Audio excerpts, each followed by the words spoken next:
My name is Gary Butterfield. My name is Cole Ross. And you're listening to Watch Out for Fireballs. It is a Games Club podcast.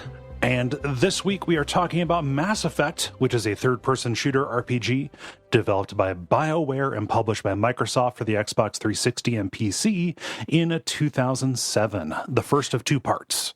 Yes. This is our winter computer RPG. Part of our structure change around our new show, Real Lich Hours, coming out, covering the Baldur's Gate 3 game. We chose something that's not going to take up the whole month. We're just doing those two parts. And we chose something that would fit in that time. And chose something for maximum contrast with Baldur's Gate 3 in terms of tone. Yes. We're not in fantasy zone. We are in far space. Yeah, we're in fantasy and space mode. Yes. Yeah. This is a game that you have a bunch of history with. I do, yes. Yeah. I think that I am like a lot of people in that I played this and thought, yeah, it's okay. I'm getting down with it. It feels like a more actiony KOTOR. It's fine. And then Mass Effect 2 came out and I was like, oh shit, this series rules actually. And then I forgot how this one was. And so like, I don't know. I have a very conflicted relationship. I'm not going to be kind to this just because it happens to be followed up by a game that I believe is just miles better than this. You know, like there are problems here, but also it's complicated because I think like getting to learn how this world works and who these characters are is important because like the continuity of choices being brought over is like the cool thing that this series does. It's a weird game to talk about on its own. Yes. You know, it's a thing where, so I have not played Mass Effect 2. There's two caveats I want to get out. I don't like this very much. Yeah. I don't think this game is very good. I haven't played Mass Effect 2. I believe, you, Cole, personally, and everyone else who has told me and will tell me in perpetuity throughout the universe that Mass Effect 2 does it better. Yes. Like, is better and addresses a lot of the problems. Part of it, the philosophy of the show is we have to, we judge what's on the plate. Like, this exists on its own, whether a sequel recontextualized or improved things, kind of regardless. It's also, when I think back to being in the time, it's weird for me to think that, like, they were banking so much on people taking a chance, like, after this. Or, that's what it feels like to me. This is a well-loved game even on its own, even if historical revisionism has shown some of the flaws. Yeah, but people are going to go to bat for it. Yeah. Yeah, no matter what. But to me, I think that if I had played this at the time, there's no way I would have picked up a sequel. Like, I've just been like, yeah, fuck this shit. Well, you did. Like, you've made several attempts at this. Oh, yeah. No, it was a little bit after time. But yeah, this is my third run-up, which is also my story with Dragon Age. Modern BioWare is something that is hard for me. I have to try to get into it. And then now that we've covered some mid-period BioWare, I can also say that about mid-period BioWare. It's basically just, Black Isle that I think is good. Yeah. And everything after that I think is kind of bad. For reasons, like which we'll talk about and stuff. But it's just for this to work and have its full effect, it feels like you have to have it as part of a trilogy. And a lot of the choices and stuff don't have enough payoff here, And the kind of neat thing, the character development and choice reverberations isn't on display at all. Right. So what was the hook? You know, it has this weird feeling of like, why did people play the second one? You know? I think that also, again, putting it back in the time, this also is a lot of people getting their first exposure to a lot of this stuff. That's the thing too. That's a huge deal. Like it's that console curve, kind of deal, right? In microcosm, you look at like, GoldenEye in no way was a revolutionary first person shooter. However, just a bunch of people got to play it, right? And so you have this extremely cinematic, actiony RPG that brings over a lot of the appeal of a CRPG in terms of picking your way through scenarios and stuff like that, and gets a lot of credit for it. Yeah, that's the thing too, and it's worth putting that line in the sand, where like I recognize the importance of this doing a thing that I wish had never happened. Right. You know, like this was very instrumental in bridging the gap from computer RPGs to cinematic console style computer RPGs. You know, like the way this adapts being a computer RPG for console is basically by not being a computer RPG. You know, it's like one of those things where, you ask somebody if they want a sandwich and they say like, I don't like sandwiches, I like pizza. And you're like, okay, but what if I made a flat sandwich with marinara and mozzarella cheese on it and then baked it in a stone fire oven and then gave it to you? And they're like, well, that's pizza. They don't like a sandwich. This is it's serving me, a pizza. While saying it's a sandwich. So like that is a value neutral thing in terms of kind of a critical perspective, but it's something I don't like. It's not objectively bad, but I don't want more cinematic, more action focused and spectacle focused computer role playing games. That feels bad to me. So it's a real vanguard of a thing, that a trend. And that trend resonated with a lot of people. So I think that's also probably part of, This is also very early in the 360 generation too. Like not right away. Obviously the 360 came out in 2005 or whatever, but like outside of Oblivion by that point, not an awful lot of, role-playing stuff was available on there as well. And, when you go back to this and play it, like, for me, somebody who has played the entire series Sans Andromeda, but really enjoyed it. And, broadly it looms large in my head because of the absolute just stellar quality of Mass Effect 2, going back to this and feeling just how rinky-dink it is, and very much like, this feels like, with a little bit less graphical polish, this feels so much like an original Xbox game. Yeah, an original Xbox corridor shooter. Yeah. With different amounts of polish. It's an interesting artifact. Like I'm glad I played it. I'm glad we did it. I don't know if I'm going to continue on with it. We'll see, with the show, perhaps. I would really want to do Mass Effect 2 since we've done this and gotten it out of the way. Not right away, but, and not in the CRPG space, but like as a two-parter sometime. That game is so important to me that I would like to, apply our approach to it. What if I don't like it and I hurt your feelings? I don't. You're not going to. Okay. Good. When have you done it? I don't know. I feel like it's been built up so much as the panacea for everything that this game does. I don't know. There's a loom largeness to it. Yeah. That is looms larger because of how this plays. Yeah. If that makes sense. There are things to like about it. It wasn't a hate fest for me or like a slog the whole time. It's just a lot of issues with this. Yeah. And let's get into them. Yeah. So you play as Commander Shepard, a military officer who is sent to hunt down a rogue agent named Saren, who is using armies of robots to destroy human colonies. Yeah. It sounds goofy when I say robots because it sounds like Clank Clank You're Dead. Yes. They are synthetics. They are called the Geth. It's They're a Borg. whole thing. Like it's basically Borg. It's real Borgy.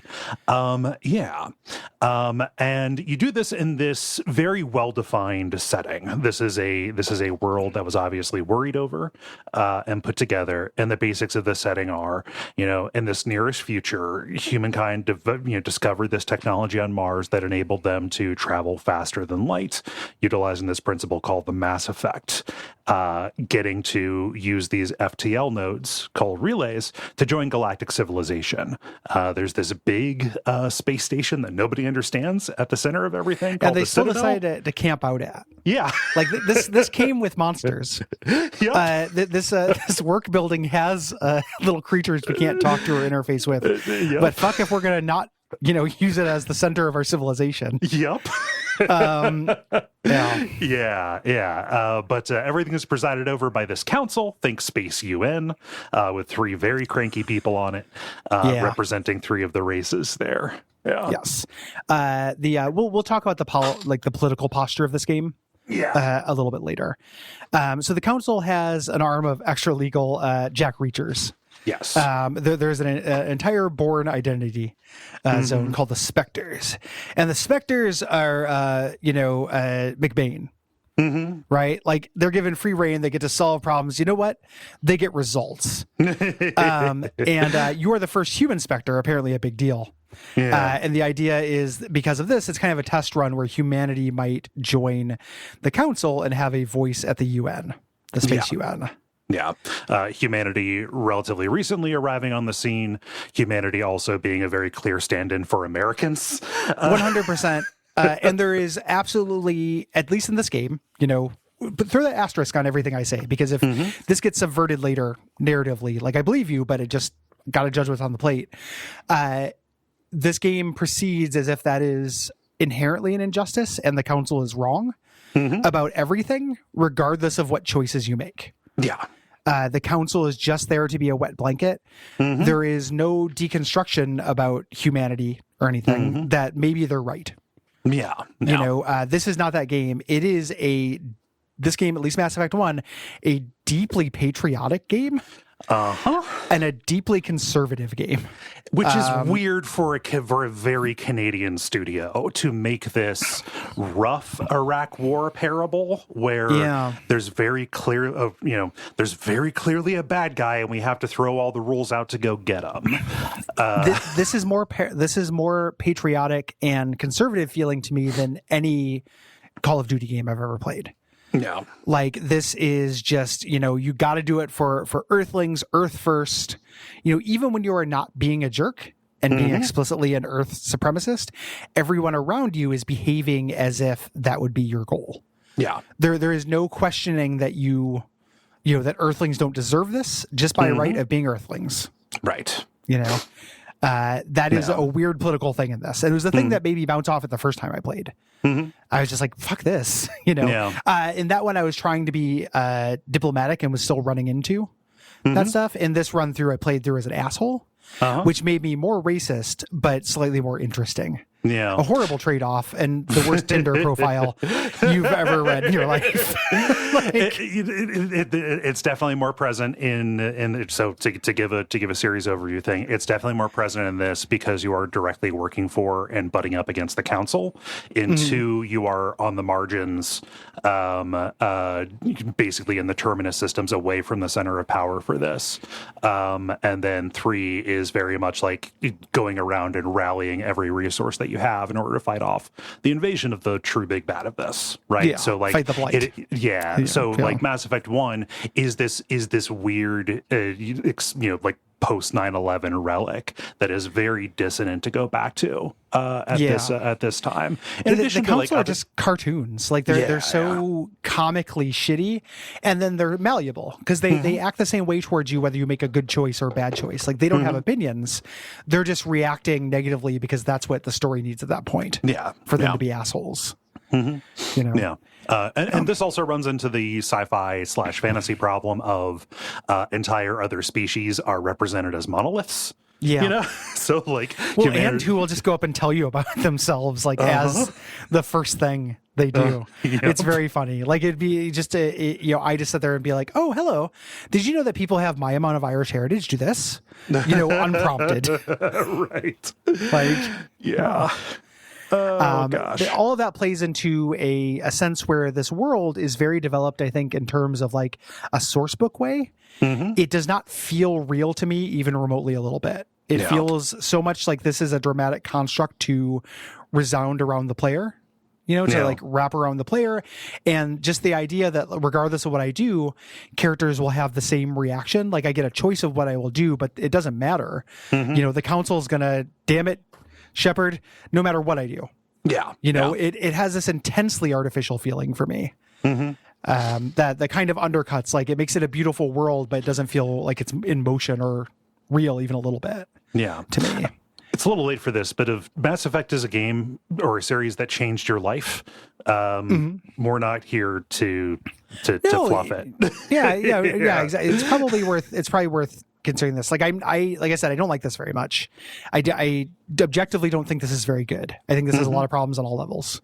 Yeah. So I just saying that out there, I'm not going to be mean. I'm not here to, angry video game nerd it. But that was the reaction, and give that the context. Somebody playing this in 2023 without having played the sequels. Yes. Yeah. So as Shepard, you're completing missions, and you are following these leads to track down Saren's operations on these different planets, trying to piece together what it is he's up to and where you can ultimately find him and take him down. Yes. With each of the planets, at least for the main missions, being their own little miniature hubs, with like a minor mission string that goes along with them. Each planet is like a chapter. Yeah. So you navigate this galaxy, the Milky Way galaxy, in your ship. You have the Normandy, and you move around this galactic map. So you jump between systems. In most systems, there are planets. There are always planets you can examine and catalog, which is for a collectathon kind of a side quest or an achievement. But there are a handful of planets you can land on that have side missions. Right. And you can then go down and explore those in your car, which we'll talk about later, the Mako. I'm going to be honest with you. I didn't do tons of side missions in this. I read about what they were and kind of saw the constrained, possibility space of what was happening. If you've done 2 of them, you've done most of them. That's how I felt. Yeah. It again, I want to put all those caveats out there, because if there's like a favorite side quest that if you're listening to this and you're like, oh man, that one's actually really cool. The majority of the ones I did, including the DLC one, the premiere one, I thought were pretty powerful lame. Yeah, it doesn't. It doesn't change. Like if people say, "Oh, there's my favorite one of these," what they're saying is the conversations at the beginning and end of them were really good. Exactly. The thing that you actually did was extremely constrained and very similar to the other stuff that you've done. Yes. Yeah. So this game, a huge deal is that you get to craft your own Commander Shepard. By starting out, you choose their gender, their appearance, and then their background, and then their class. Yes. Shepard is not a cipher. They're not a blank. You pick your background, and people, that establishes your reputation, right? Yes. So like you can say, okay, I am, a colonist. I'm a colony brat who distinguished themselves by being the sole survivor of this just ghastly attack by a huge alien, right? Yeah. And then people will say, like, your reputation will precede you, right? This enables certain side quests. Again, side quests are mostly the same. Yes. And then your class, which I want to camp out on, but we'll talk about classes a little bit later here. Shepard not being a cipher is really important to this. There is we'll talk about the dialogue system later, the kind of 2-point morality system of this, but you're always constrained within the Shepard. Yeah. And ordinarily, this is, for me, I found the exception to like that always working better than a cipher. We talked about that with The Witcher 3, in various games like Disco Elysium. Like a choice-based game works best when you have a character. You can tell better stories with a character. But that kind of artificiality of everything revolving around you made Shepard not feel like Shepard had very much of a personality to me. Yeah. Kind of no matter what, Shepard is a person and distinct to the player, but the person they are is the savior of humanity and the one capable and smart person in the universe. Yeah. The only person who has the guts, the strength of conviction to do it, which is just not very interesting. Like, kind of regardless of what you do, that is the role thrust upon you. Yes. You're not out of your depth. Like, that could be interesting. You're, a fuck up and you have to do that. You're not a fuck up. You're the most hyper capable person the universe has ever seen. And everyone knows it and loves you for it, regardless of your background or your choices. You're a consummate diplomat a consummate badass, a consummate leader. You're a Neely Brothers song. Yeah. Like, Shepherd, 10-foot tall, loves to fuck. Like Professor Brothers. I think you mean Professor Adam Brothers? Neely. Yeah, Professor. Yes. Yeah. Brad Neely. Professor Brothers. Yeah, Brad Neely. There we go. Whoops. You're a Professor Brothers song. And people just like, it's a nonstop stream of just like, God damn it, Shepard. I thought the hero of, Antares would be this good, but you've blown me away yet again. Yeah. Nonstop. It never stops from opening credits to ending credits. Go back and listen to our episode about Titanfall 2 and how embarrassing that was. This is here, and it's so much more intense here. Yeah, because it's reacting to my choices again. Like if they're going to react that way, no matter what I do, it's like I'm the kid in that Twilight Zone episode. Like it's good that you made that horrible thing, Bart. It's good that you killed the Rachni Shepherd. It's good, kind of no matter what. And some people or the council, and they're going to say it's bad regardless of what you do. It's non-reactive. Yeah. There's 6 classes you can choose from. This is determining how specialized you are in 3 very broad categories of kind of approach. Yeah. So there's 3 pure versions of the classes and 3 multi-classes. Yeah. Combat, which is just weapons, and then you have a couple of special abilities.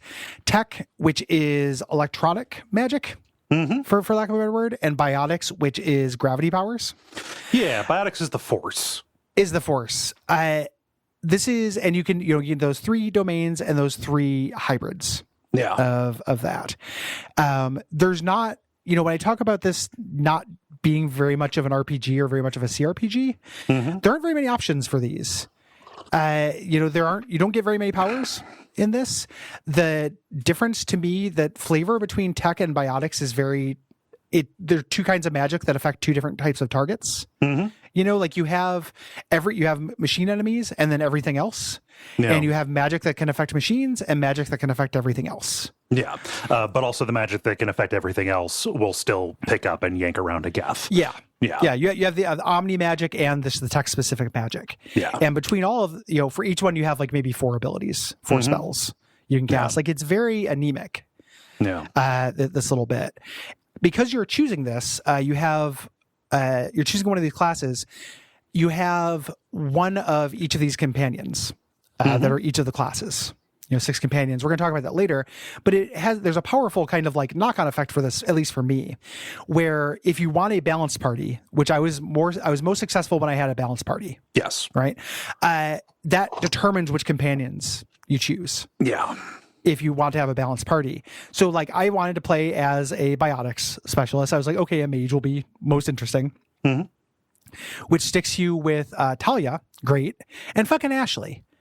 And if I didn't take Ashley, I had to be kind of nerfed in terms of combat ability. And that's a choice I made before meeting anybody or even starting the game. Right. Yeah. It's pretty irritating. It's like a bad system. I don't know. You can get around this. My preferred class in these is Vanguard, because I thought that there was one very particular ability that you got access to, but no, that's from 2 and 3. Okay. Vanguard is a combination combat and biotics. For the listeners. But then you can't take Rex, your boy Rex. Yeah, it's basically the same one as Rex. So because basically I want to roll with Garrus and Liara because I like those characters, and sometimes I'll sub and Tally for that. But it is always just a little bit skewed toward biotics, right? Yeah. It's not like you can't succeed. It's not that hard of a game. I just found that I did better with if you want to have a balanced party, this kind of class system is too stiff. Yes. For it, which was again a minor bugbear.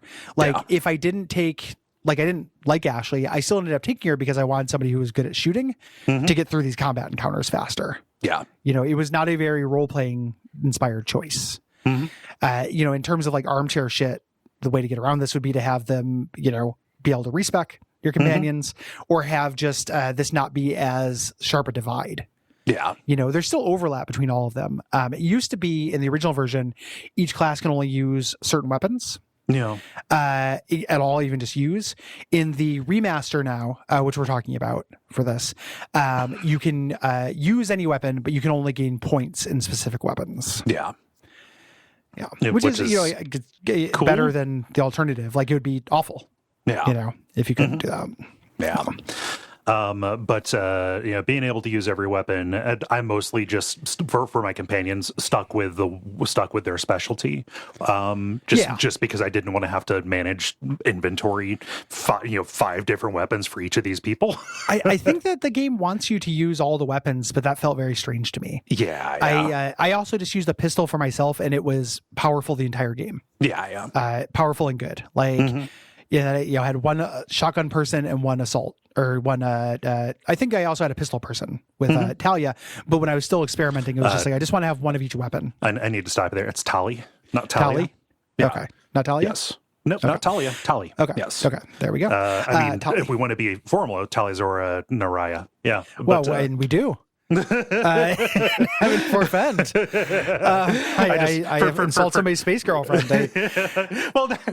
She's a good character, and I don't want people to be confused. Tali. Yeah, Tali. I was getting confused. The musicality of Liara. I was getting confused about. Yeah. But yeah, the pistol's fine. I didn't feel like switching weapons a whole lot in this. Yeah. So when you level up, broadly your stats get better, your health and your shield, and you also gain talent points that you can spend to enhance your skills. Shepherd gains twice as many points as everybody else because they're a special bully. Their mind is so strong. Yeah. But broadly, over the course of the game, you're gonna get enough that you're not making too many choices on this. This is more about what you're gonna want to unlock first. Or in what order you want to unlock it, right? Yeah, and how you kind of want to specialize. There will be a little bit of prerequisites for skills. Generally, one that does something similar, but an advanced version of it. Yeah. That you can do. There are also kind of like more passive skills, so they're not spells you cast. There's like things like how good you are at the hacking minigame. Yeah. Stuff like that. As we mentioned, you have a group of 6 NPCs. We'll talk about them in detail when we run into them. Yeah. Each represents an available class and mostly represents an available race as well. They're kind of the stand-in for their race in this, other than the 2 humans. You make up a team of 3. Yeah. And you get that ability balance tallied up, which is that thing I was talking about that kind of dictates your choices if you want that to balance. Right. We got to talk about the inventory and economy in this. Yes. So kind of similar to the skill up system. This is something that basically BioWare did it here and then decided we're not actually interested in making that kind of game, and then simplified it by just eliminating it. Yeah. Here though, you can really see why they just decided no, let's not, because they went way overboard. This sucks. I don't know why they'd ever do this, but I don't understand. Like, to me, it doesn't follow necessarily that like why you could see they'd say why not. Like, I guess if you're not going to be interested in having an economy or an inventory system, it's best not to do it. Yeah. Whatever this half measure is fucking sucks. Yeah. But I'd rather have a good inventory and economy.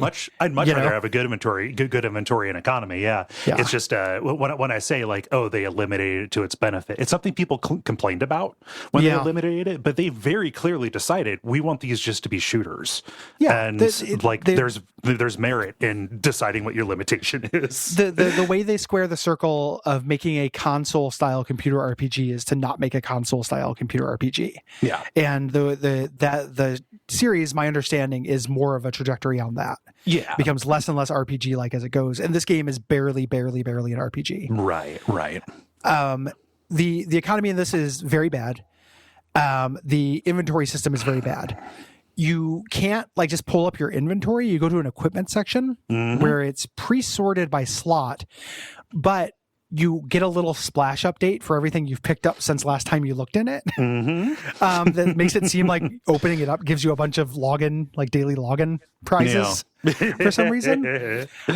There are so many functionally identical weapons in addition to just finding hundreds of dozens of copies of the same gun. Yeah, it's Scorpion 1, Scorpion 2, Scorpion 3. You pick it up. Yeah. The stats that they have, so the kind of recoil, accuracy, power, these things that they have, there are very minor variations in those for a long time. Like you make broad jumps in power, but there's no joy to be had in min-maxing and comparing Yeah. You know, what is the difference between 73 recoil and 77 recoil? It's so minor. Yeah, It's so minor. The curve is as smooth as possible. It's very minor. It's abstract. Like, you can't intuit what that would be. Like, what does 73 recoil mean? Yeah. You know, there's no readability for it. And the way they kind of get around it is this idea that you can junk your items for this tech goo that you can get and kind of break it down. Yeah. That's fine. You know, that you can do that, but it's a chore to do so.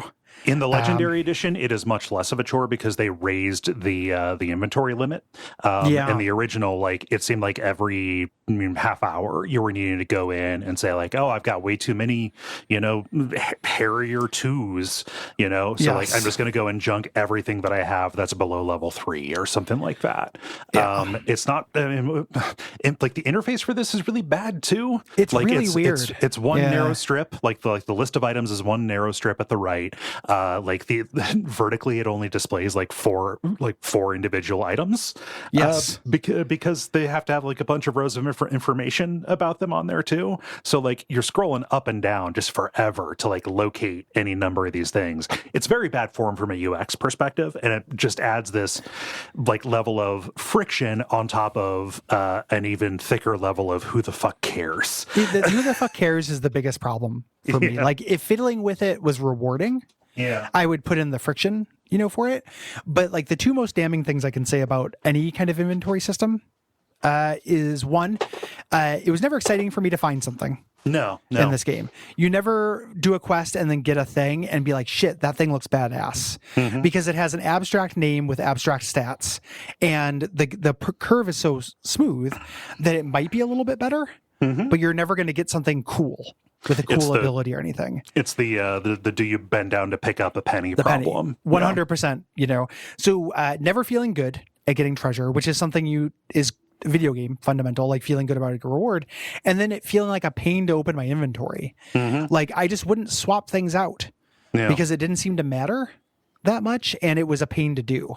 You know, this also plays into the money economy in this game, which is super fucked, where you start doing side quests and people are offering you, like, I'll give you 500 digicreds to go do this task. And I'm like, I ran over 6 guys on the way here and they all gave me 5,000 digicreds. Like, why on earth would I go pick up a penny?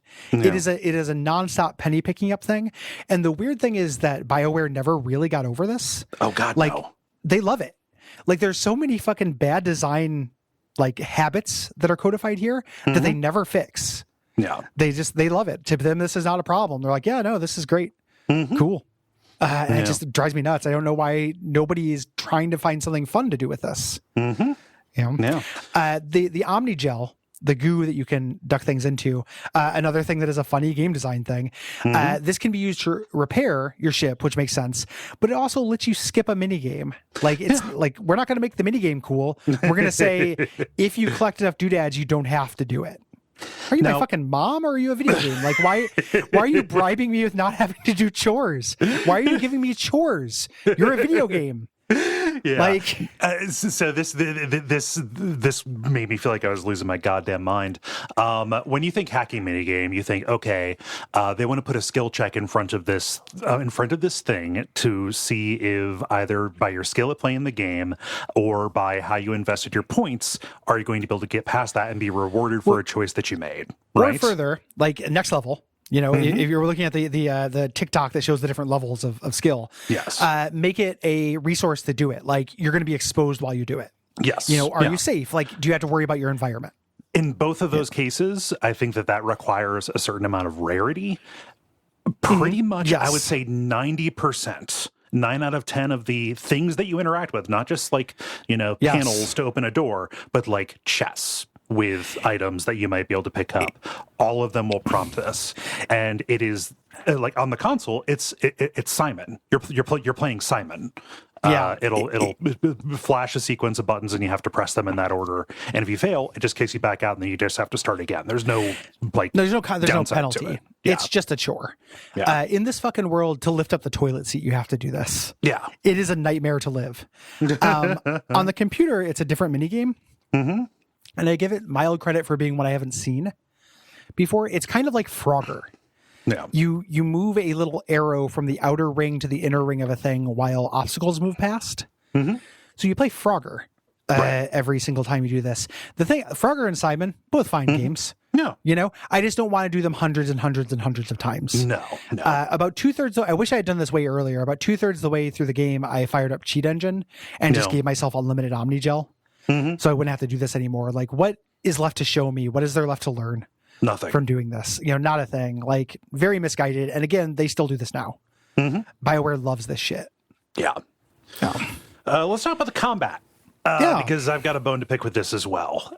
From a systemic perspective, this is fully in neither fish nor fowl, to the point where this is not a tactical CRPG.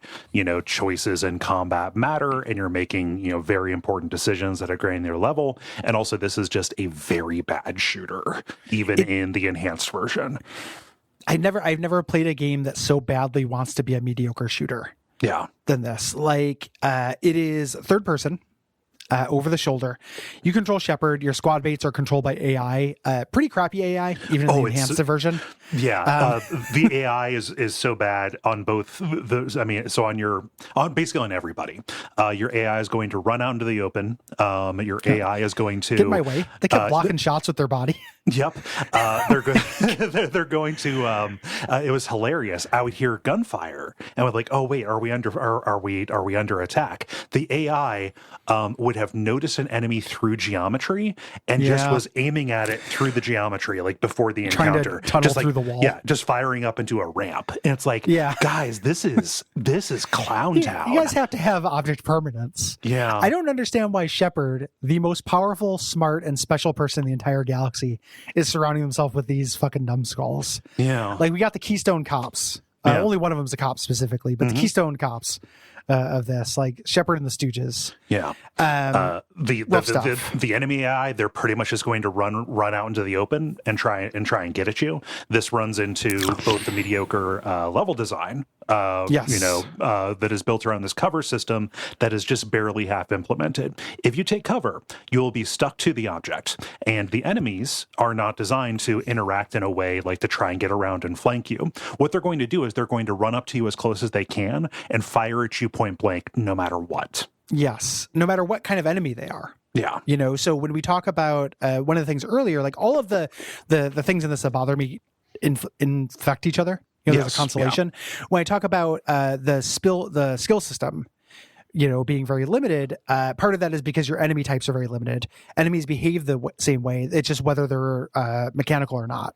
That lack of variety is part of this. They're always just going to rush up to you. There's a couple of dedicated rush units, but everyone is willing to do it.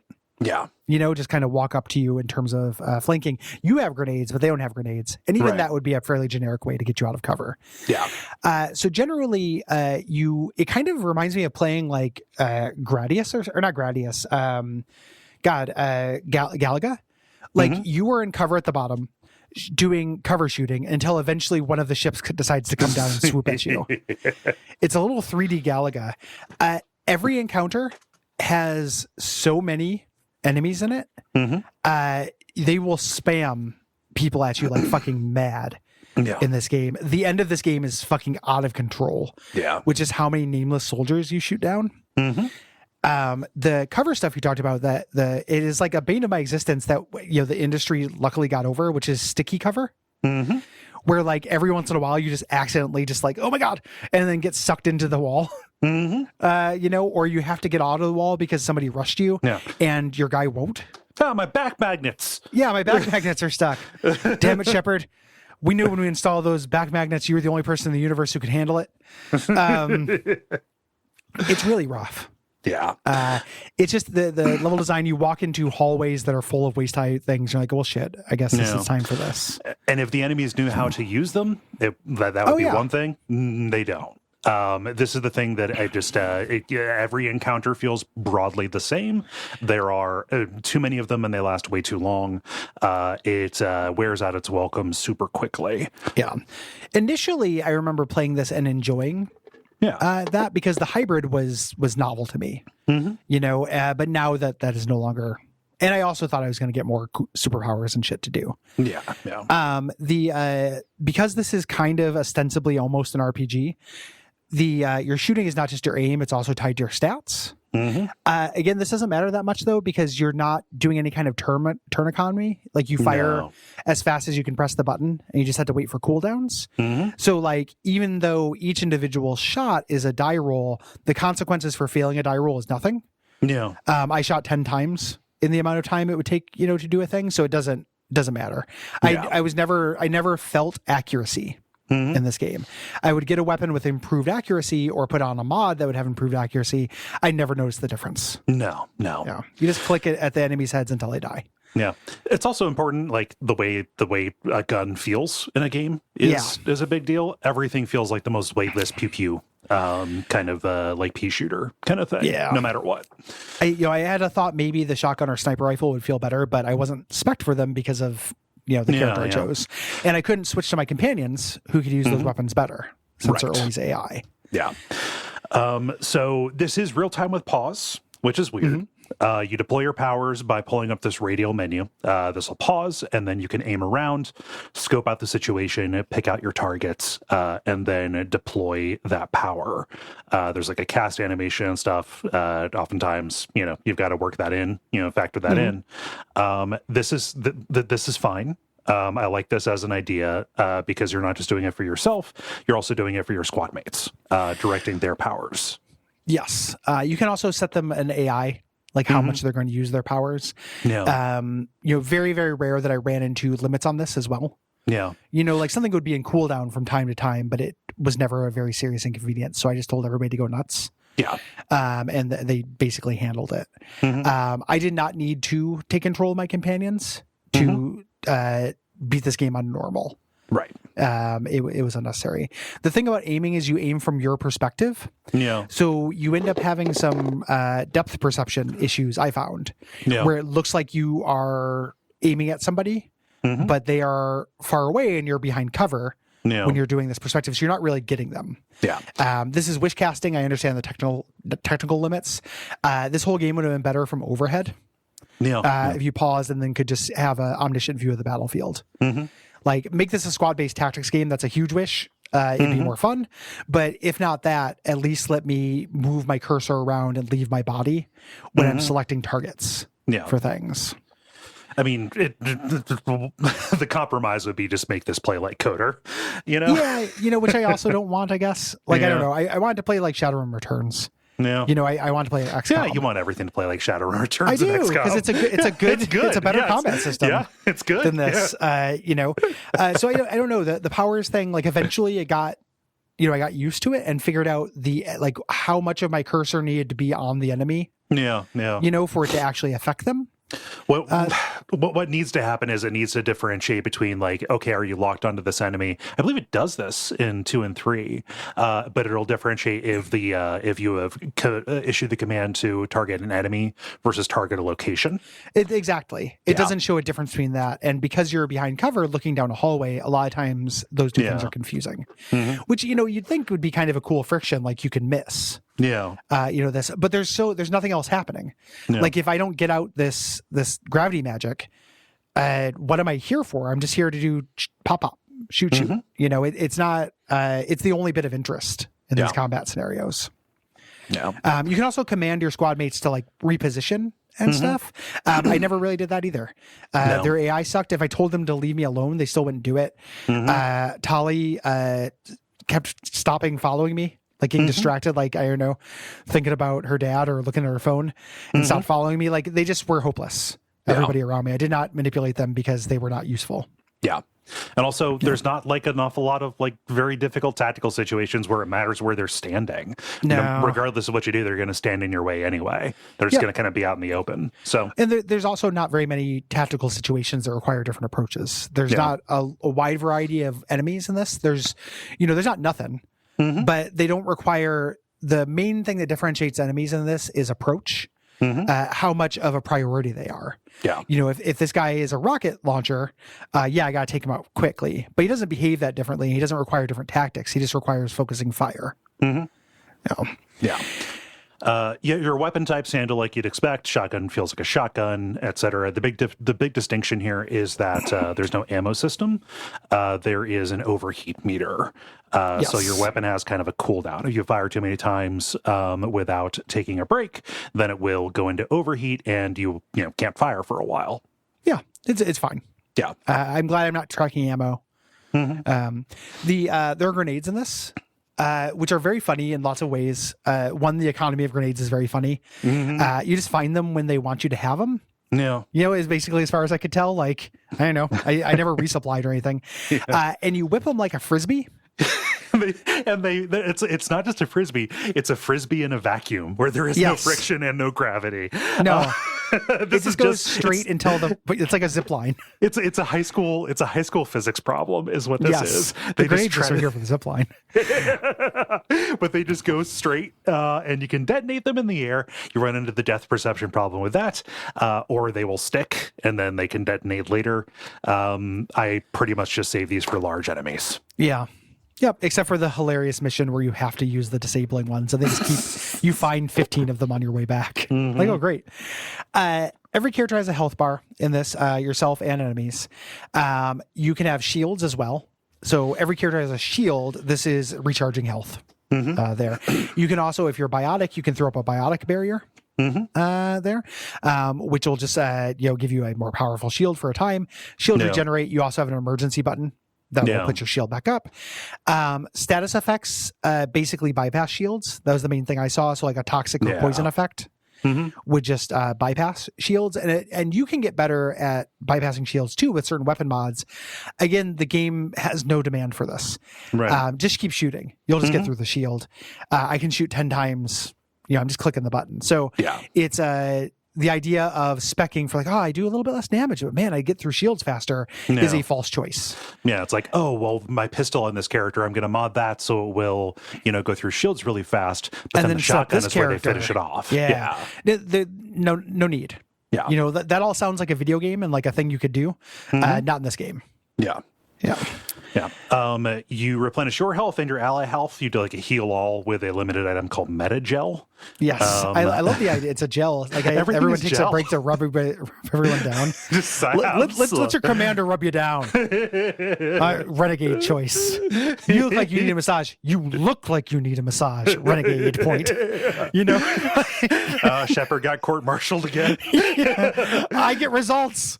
When it comes to my back rubs. Yeah. You're constantly rubbing down aliens with gel. Yeah. And if your buddies are downed, you can use your Unity power to revive them. Yes. With different amounts of health and shield, depending on how much you have advanced your Spectre class. Yeah. That is the only unique aspect to Shepard. The other thing, I just remember this. The other thing that I think would solve the party balance thing is Shepard should have been a unique class that went with anybody. Similar like Ramza in Final Fantasy Tactics. Oh, yeah. Imagine Shepard just had a bunch of support powers and leadership powers, and then just you take whoever you like. Yeah. She just complements anybody rather than allowing you to specialize her in a way that makes it so Liara has no point on your team. Yeah. So you never play with Liara because you're already the wizard. Yes. Yeah. Let's talk about the Mako tank. Let's do it. This is the thing. Even people who go to bat for this game will take a shit on the Mako tank. Very deservedly. It has gotten slightly better. Especially the original version. Yes. Yeah. God help you if you're playing the original. The original. I remember that from it. It's very bouncy and bad to control. Yeah. Here's the thing. In this version and if anybody's looking for a reason to discount my opinion, like, here you go. I like the Mako segments in this because they broke it up. Yeah. Because I hated doing the corridor shooting and was bored of it. Like every time I had a Mako section, like where I was kind of doing like weird cover-based shooting in the tank, it was at least better or at least different. Yeah. Like I kind of dug it. It's no great shakes and it's absolutely a vehicle for comedy. The weird thing about the Mako tank and the thing I haven't seen people articulate is that its blast off, it's like jump jets work relative to your surface, but without regard to gravity. Right. So physics-wise, that's so goddamn weird. It's very, again, neither fish nor fowl. Like, you will launch straight out from the normal of whatever curve you're on. Yes. Yeah. Just so you'll go up at a 45-degree angle in a way that a car wouldn't. Yeah. And you think it's like, oh, you're in 0 Gs. No. I scanned this planet. It's got Gs.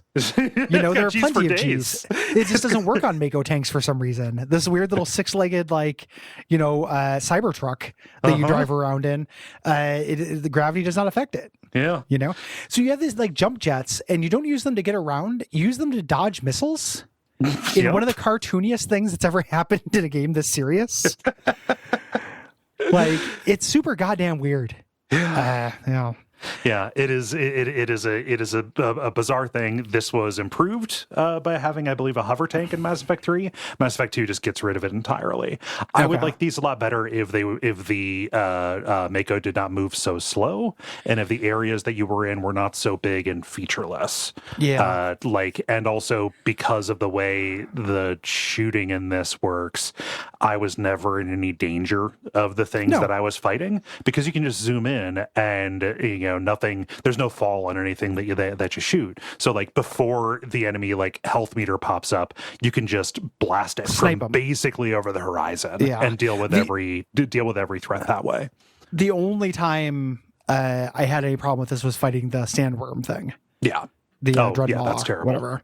Yeah, the Thresher Maw. Yeah, Thresher Maw was the only thing that like even threatened me a little bit in this. It's very weird as a thing. The environments are very nothing. Like the planets have nothing on them. Like people talk about this game as if it is an absolute joy to explore. They talk about it like it is the promise of No Man's Sky. Yes. And it's like, I get it was 2007. Yes. So just having a planet you could land on that, you don't need to, that there's stuff to do on, feels of a scale. Like I 100% get that. And I think that if I had played this at the time, and got into it, I could probably see that. Yeah. As is, it's pretty unrewarding exploration because the possibility space of what you can find is nothing. Yeah. You can sometimes get a little bit of lore, for some things, but these planets are empty.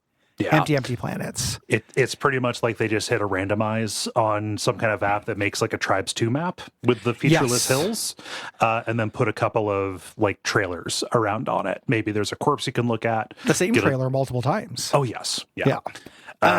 It's going back to it again. Just the watchword for most of this game in hindsight is rinky dink, right? Yes. Like they don't even really attempt smoke and mirrors to make these feel like anything other than palette swaps of each other. Yeah, it's when you talk about how slow the Mako moves, it reminded me of something. So in the remastered version, the Mako has a sprint. Yeah, there. Why on earth is this on a cooldown? Why not just let me sprint? Yeah. And then they also in the remaster, so Shepard has a stamina meter. It's barely a thing in this game, but it just stops you from having fun for a little bit by making it so you can't sprint. The remaster thing allows you to sprint in the Citadel, which like God's wounds. I keep trying to imagine playing the version where you could not run around that big, massive empty space.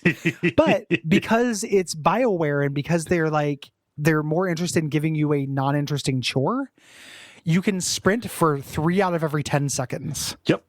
I timed it out, and then you can Mako sprint. That's the same ratio. I think it's probably under the hood, the same stamina system. Yeah. Why? Like, why on earth can I not just sprint? It's not tactically useful. Nope. I'm not being given like a leg up.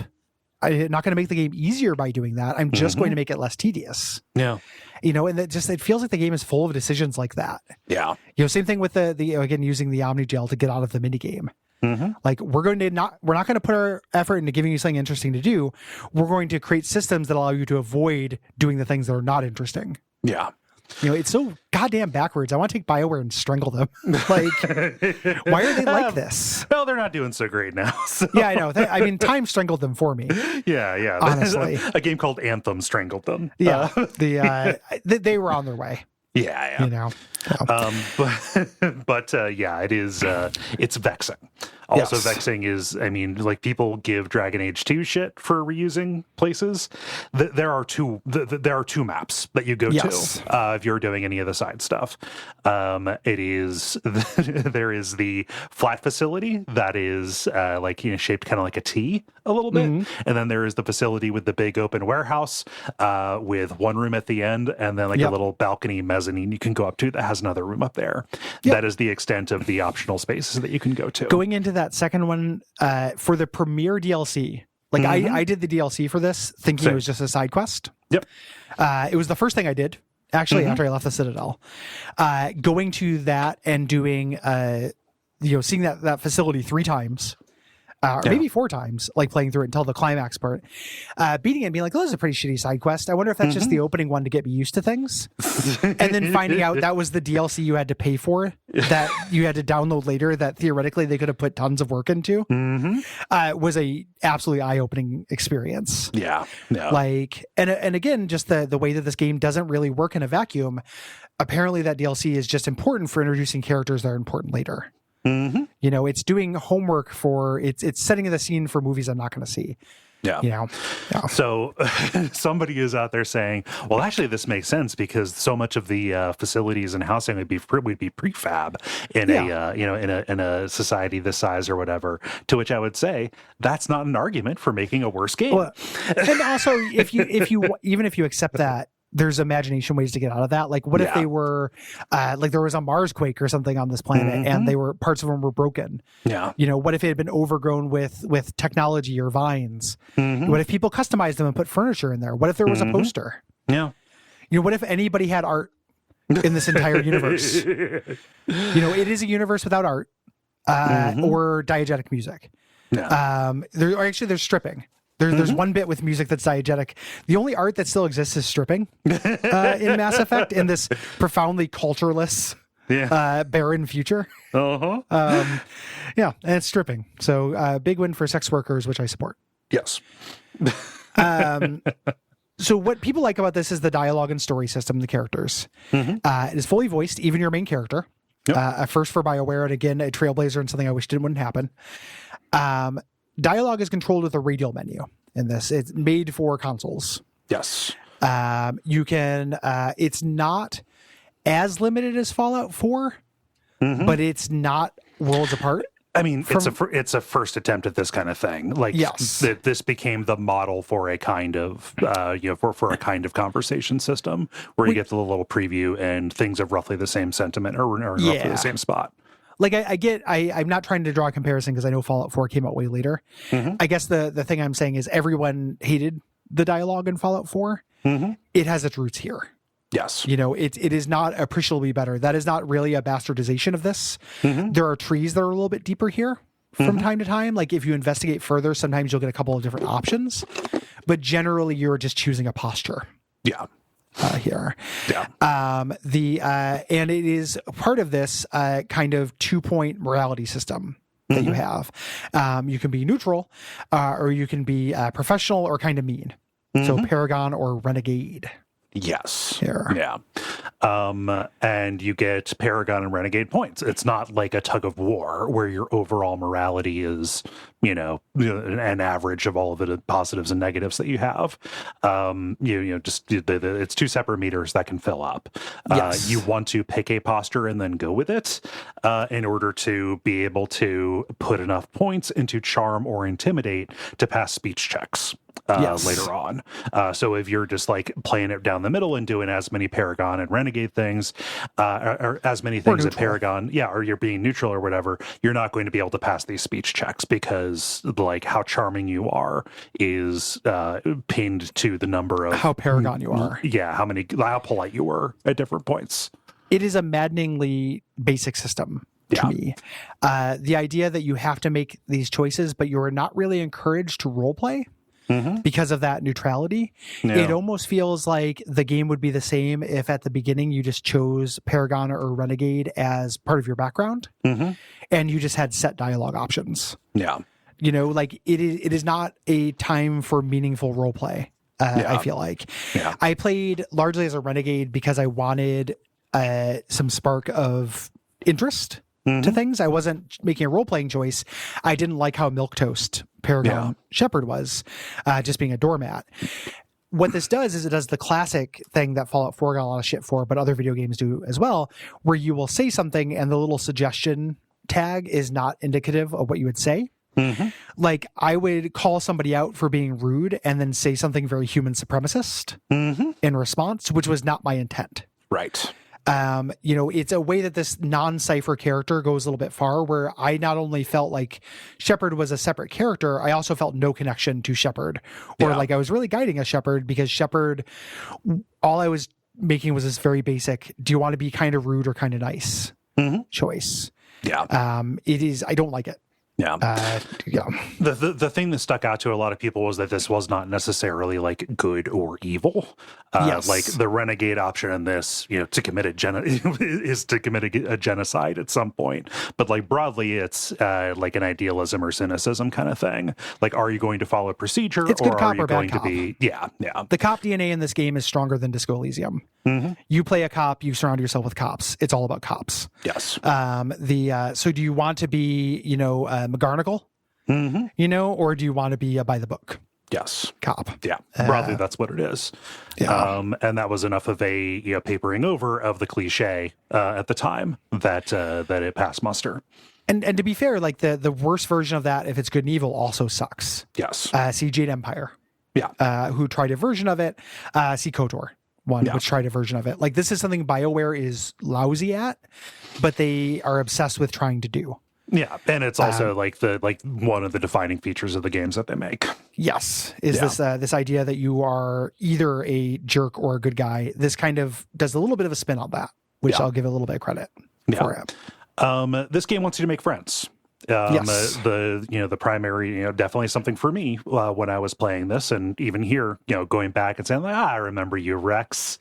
I've played. Rex is great. Yeah, I've played through this game four times. Like, did I save you that time, or did I not? Like, did you live? Blah blah blah.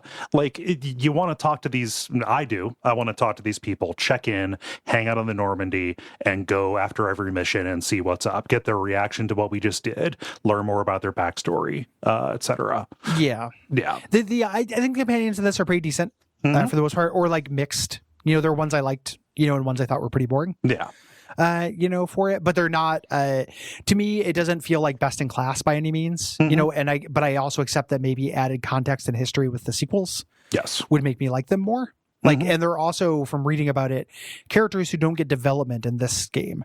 Like, I did not so I was surprised to hear you like roll with Liara because you like her. And then I realized like, oh, it's maybe in part because of development she gets later. Because in this game, I find her pretty boring. As a character. But then when I'm finding out she's a fan favorite, I assumed it was just gamers thinking with their dicks, wanting to get the alien strange, but then looked it up and it's like, no, apparently they do more interesting stuff with her character later. In this game, I think she's really boring. Yeah. Just naive dork science girl. Kind of person. She gets much more complex later on. A hilariously fan servicey alien race. They're technically gender neutral, but they all look like beautiful women. They're all sex work. A bunch of them are sex workers, and they are encouraged to have sex with humans, different races, in order to increase their genetic diversity. It's straight up snoo. Like, it's straight up snoo. There's some like racial baggage for a lot of this, like hypersexualized. The myths of our hypersexualized people. Like, I don't know. There are unsavory like race comparisons that I think are being brought in on a lot of this. Well, especially when they're made. This one would again feel so made for the player. Like, specifically, the straight male player. I understand that, like, lesbian femshep. A lot of ladies play this game. I understand that as well. This character specifically seems like it is made for sexual titillization, regardless, I guess, of sexuality. Yeah. You can get that titillization. You can get a sex scene before the climactic mission. I did not get any of these. I was like, I don't want to have sex with these people, and just didn't. I'm sure it is at least as hot and well animated as the Dragon Age one. I mean, it's just softcore. You don't really see anything. I think there's some side boob, maybe ass, but like barely even seeing the cleft of the cheeks, kind of thing. It is sensual as opposed to sexual more than anything here, which is again fine. It is what it is. I guess. The companions, like I said, I think they're generally pretty good. There is a little bit of the aliens basically having to be a stand-in for their race. Yes. And explain things to you, the player and the character, constantly. That can make them feel a little generic to me. We'll talk about them when we get to them individually. Yes. Writing is serviceable here, like they do a better job at building a world, I think, than telling a super riveting story. That comes through when you're, getting info dumps from your crew members about their particular race or culture, their species rather. Yeah. And then the species being the monolith. We talked about that being kind of a problem. A little bit of a bummer. Yeah. But you got to be super in for the player fluffing here. It's gonna happen. How much you are hungry for a power fantasy is going to determine how embarrassing you think this is. Yeah. Well, and I also probably think a little bit where you land politically. Yeah. Like a lot of the fluffing has to do with you being the best of humanity, and there just being assumed that humanity is better than all these aliens and knows better and should basically be in control. Even if you resist that and try to be more diplomatic, the game is bending over to make that not true. Yes. So not only do you have to, you're being player fluffed, but your species is being player fluffed. It's real weird since there's no aliens. Like, I don't think of humans as needing a real leg up. Like, gotta hand it to humans. Do you ever think that? I don't know. The alternative makes me not think that. I mean, if you just think about it, all humans are Americans, Americans, or North Americans or Western or whatever. I certainly never think you got to hand it to North Americans. Yeah, no. That's never a thing. Yeah. The writing generally, like you said, when people are talking about their cultures, it's better. There are also some good plot bits and kind of nice movement in the final act of this. The overall story of this game, I feel like the character arcs and stuff don't end up paying off. And I don't think it works as like a mystery. The reveals are all reveals about things I wasn't wondering about. But I think that they're handled pretty well. Yeah. Like the actual climax of what happens feels like a J.J. Abrams Star Trek movie. Yeah. Ending to me, which is about as high, that's not as high praise as I can give, but it's, it's serviceable entertainment. Like it feels like fun space opera. Yeah. At the end. Yeah. It's fine. It's fine here. Gets more interesting later on. Character arcs are actually like built out in Mass Effect 2 specifically, and I think a lot of that has to do with structure as well. Like this is structurally weird in the way that it tries to tell its story, broadly, kind of in chapters, but kind of not. Mass Effect 2 and Mass Effect 3 are like each mission is like an episode, like an episode of an hour-long television show. Which ends up working much better, I think, than this kind of melange that you have. This has a couple prestige TV like leanings, but doesn't go fully in. More interesting to me is I like the conversations that companions have with each other broadly in games. Something that we would be remiss if we didn't talk about is the elevator conversations. Because this is a world without stairs. We've abolished them in the future. So even if you're just going a floor, it's going to be a very long elevator ride. In this game. This was a way to disguise loading times because this was an era when just having a loading screen was unforgivable. So you'll get on a super slow elevator long enough for you to have conversations with your teammates and then some. Yes. They would get faster as systems got faster, and also the series, after being rightly lambasted for this, not only would they switch to loading screens and just have the characters talk to each other in downtime, but most BioWare games after this would make fun of the elevator loading times, would make fun of how slow the elevators used to be. Yeah. I didn't end up triggering a lot of these. Not on purpose or anything. It just didn't happen for me very often. I don't know why. Part of it is because a lot of the time the elevators I remember are on the Citadel, and they give you news reports instead. Yeah. There. What's funny is that your characters don't talk during downtime, and they have a generic canned line for every planet you're on. Yeah. So kind of regardless of what is happening. I remember being on an elevator on the cold planet and dealing with, intense plot shit.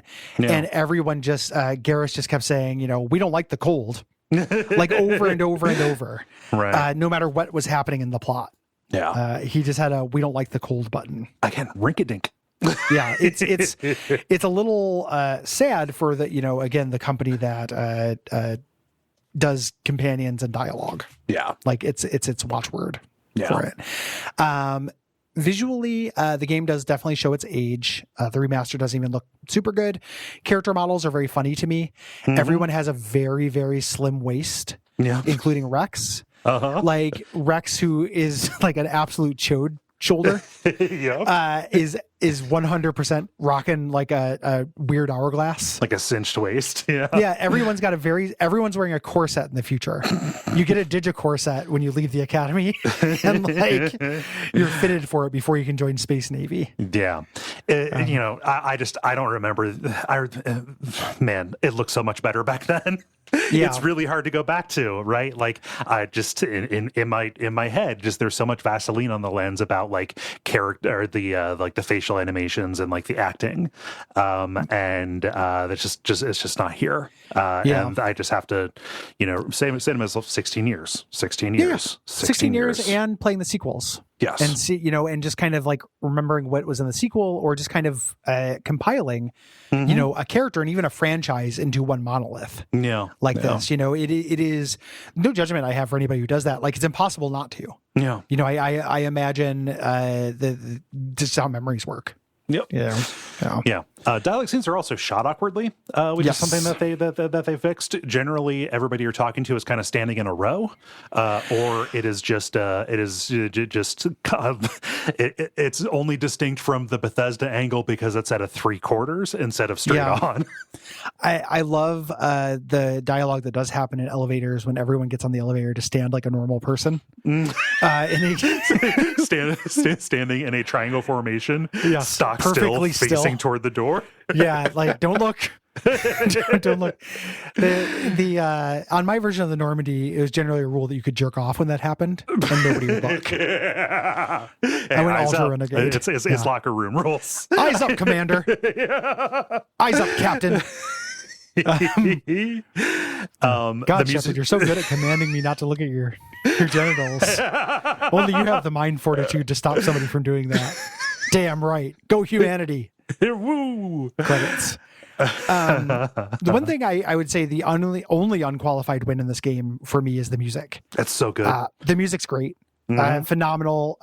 Just really, really good sci-fi synth stuff. Nonstop. The main theme is really good. It is my favorite BioWare music that I've heard. It's really good. Making the theme for Saren, the main enemy, the death tune as well. That bum bum that's bum bum bum bum bum. Yeah, that's really good. Yeah, it's good. It's again cannot complain about even the sound design is not good, but music specifically is excellent. Yeah, composed by Jack Wall. Yep.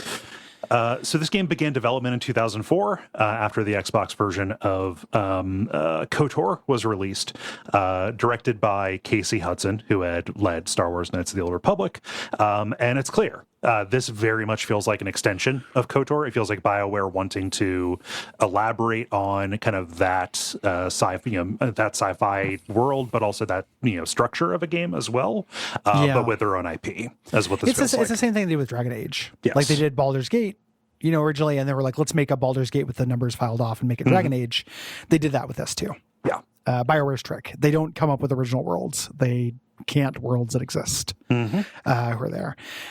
Most of the development spent heavily modifying the Unreal 3 engine to accommodate the squad combat, digital actors for that.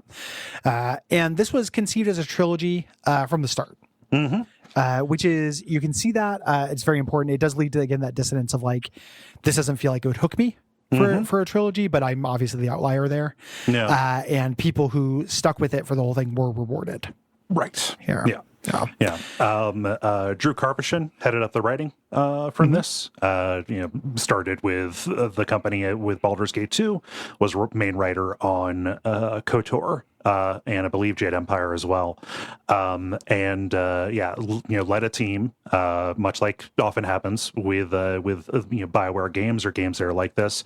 Each main quest had its own writer, so each of the planets had their own writer, but they worked collaboratively. So writers reviewed each other's work as opposed to everything just being assembled by Karpyshyn. Yeah, I really would love to know more because I read this about the writing as well. I really want to know about the quest and mission design for these, whether these people talk to each other with those. Yeah. Because there's weird amounts of overlap or structural similarity. Like the three spokes of this have a real formula to them of go do the doodads and then do the moral choice at the end for the main quest with just a couple of things breaking them up. It felt like, I don't know if that is a constraint of what the system allowed and just kind of the game they're trying to make, not being interested in encounter design or mechanical things, or if they each thought they were doing something unique. The mission design structure people were not talking to each other. I don't know. This has a lot of cinematic inspiration, so much that there's a film grain option on the visuals. The team cites Star Control 2 as their North Star for structure and dialogue in this game. You can see it. In that there's a lot of different aliens with different kind of personalities and cultures and such. Yes. Much like Knights of the Old Republic, this will led with a console release. It was console exclusive for the Xbox 360 and was published by Microsoft there. It was a little while before the PC port came out, and there were a bunch of problems, as was just endemic to this era. BioWare's PC fans felt very snubbed by the fact that they were, leading with console. It definitely compromised the quality, that people were looking for from a CRPG, around. Yes. And the fact that Microsoft published it meant that it didn't come to the PS3 until late 2012, which is wild because if you started the series with Mass Effect 2 on the PlayStation 3, there was no way to play the first one until 3 years after it came out. You had to you had to make your choice in a little motion comic. Yeah.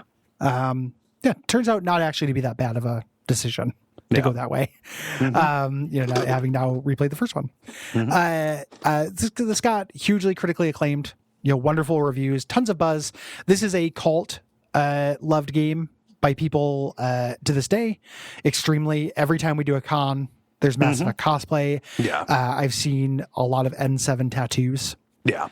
Things like that. This game has captured hearts and minds. The series. And places where I live, multiple, even in Ohio, Cincinnati, here up in the rural place where I live, so I see N7 bumper stickers on stuff. So. Touch people's hearts. This game and specifically the series, it's hard to tell how much of that was additional affection bought by later entries. Oh, it's absolutely additional affection bought by later entries. Specifically 2. 3 was considered to be a letdown. Yeah, people don't like 3. Basically, it's a trilogy where people like one of them. Yeah. They just really like that one of them, though. Yeah, I think that the hate for 3 is actually a little bit overblown. I've heard that before, too. But I've also heard the hate for 1 is overblown, but only from sickos. So the only from obstinate. Yeah, 3 is the best playing one of them at the very least. But contemporary reviews of this are fun because there is the AAA bloat, this came out and it's the big thing, so we got to give it 9s and 10s. But even complimentary reviews do point out the very apparent problems with this. You know, so it's not like that as only things that were it's only problems that were noticed in hindsight, right? No, it's a weird thing too, and I think it's one of those things where it highlights me, part of my feeling alienated sometimes from the critical body of gaming and stuff, where all those problems that they're noticing and I'm noticing so fucking hard. The play stuff is just, it's so pervasive. It's the same thing I talk about whenever we do an RPG, basically, of any stripe. What you spend most of your time doing matters. And it's wild to me that in this game, the characters and moral decisions made such a positive impression as to elide all of the combat, which is how you actually spend most of the game. Yeah. Doing it, and that's an old drum for me to beat. That is just a capacity people have that I don't have. And I should probably just get used to it. But it's fascinating to read those old reviews and see it in action. Yeah. Like, no, this is important. This is great. This is the greatest role-playing game of the year. These are the 10 aspects of playing it that absolutely suck balls. I'm like, well, how is it the greatest role-playing game of the year if it is so unfun to play and like has these flaws that like BioWare should not be rewarded for? Nope. I don't get it. Yeah. Bring me the head of IGN. I just Shepard's gonna massage him. I got Metagel on tap. Front and center, soldier. Did you say Metagel on plop or on tap? I said on tap. But I like on plop as well. Well, yeah, because you plop the Metagel. Yeah. That wound looks nasty. Allow me to massage it. Yeah. So there was controversy when this game released because everybody was looking for the next hot coffee, specifically around the sex scenes, right? Yes. Claims just completely fabricated. Just claims about being able to sexually assault people over a network. Claims that were so ridiculous that even Jack Thompson, the hated attorney, said like, "Hey, that's unfounded." Just when you got him turning on you, but they were hunting for something. Yes. There's also kind of micro controversies about the content of the sex scenes. Conservatives did not like that there was a sex scene at all. Progressives didn't like that there was not a homosexual option for this, for male shepherds. There's kind of one for femme shep, but it's a dodge. Yeah.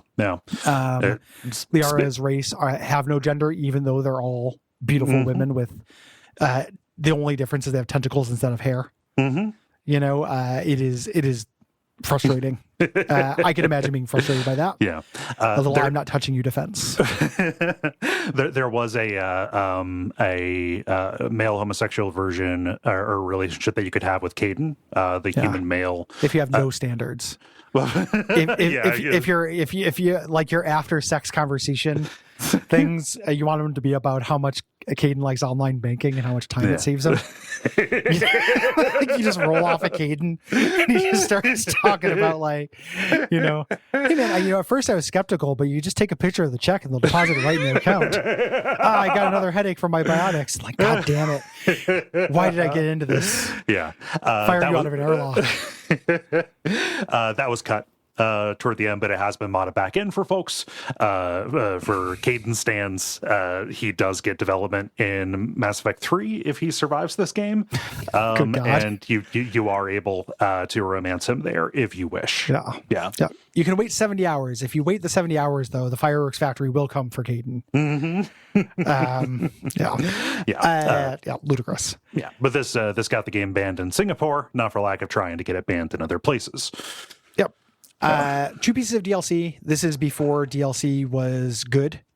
One is a side mission called Bring Down the Sky, which I did and accidentally thought was a tutorial mission. And the other is VR missions. Yes. Called Pinnacle Station.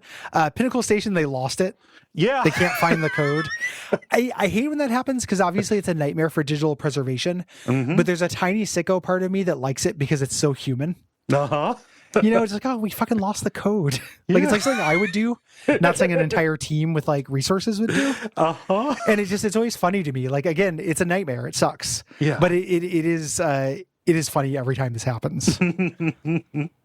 Yeah, it is fun that it is human. So this was remade along with, remastered, probably a better way to put it, along with the other two for contemporary systems here. In the Mass Effect Legendary Collection, you just buy all 3 of them at once, which is the way you want to run through this. And Mass Effect 1 got more improvements just because it is so different in play from 2 and 3, but those improvements don't make enough of a difference. Like, they didn't fix the AI, right? Yeah, they a couple of ease of use things. Yes. Instead of not being able to sprint at all, you can sprint for 3 of every 10 seconds on the Citadel. Mass Effect 2 released in 2009, Mass Effect 3 in 2012, and that was the trilogy. There is a side story called Mass Effect Andromeda for the PS4 and Xbox One. It came out in 2017. This has a really bad reputation. I always thought of that as maybe lingering after bitterness from Mass Effect 3. Yeah. Mass Effect 3 has an ending that a lot of people found very unsatisfying, so much that people like wrote their congressman and shit, proving again that gamers are the worst fucking dorks in the universe. There were change.org petitions around, give multiple. Mass Effect a proper ending. Yeah. Are you out of your goddamn mind? Yeah. Just absolutely the cringiest bullshit that somebody could ever do. The bad reputation they got was greedy dev, lazy dev shit. Trying to get the band back together for specifically for Gamergate stuff, because again, BioWare, like, oh, they hired a woman who wrote stuff or whatever. But also just because of like facial animation stuff that ultimately just seems very superficial. Or for Andromeda? Yeah, for Andromeda. Yeah. It was facial animation was the big thing I saw. Yeah. This does not look as pretty as it could. Yeah. Which is like, who fucking cares? I kind of want to give it a shot, just because it's weird that I didn't play it. It has its fans, it has its defenders, and I don't know, man. The something about this is true of most games that have a really, really dedicated audience, but all of these things the fandom has done. Yeah. In this thing, the idea of doing the petition for Mass Effect 3, creating this huge thing, the fandom of this game is intense. Yeah. And has done some embarrassing things. Yeah. And you said I was a Fallout fan. I do, 100%. Who has totally done some embarrassing things, Yeah. I'm also curious about Andromeda, but I want you to play it and tell me about it. Yeah. And there's currently another entry in the series because BioWare is scrambling.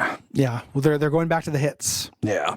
After fucking up, will they finally reach their apotheosis of the player is God?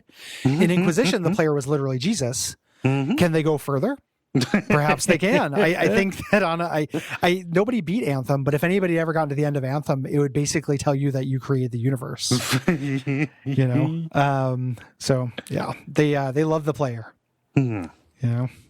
Gotta love them. I'm the player. Gotta love me.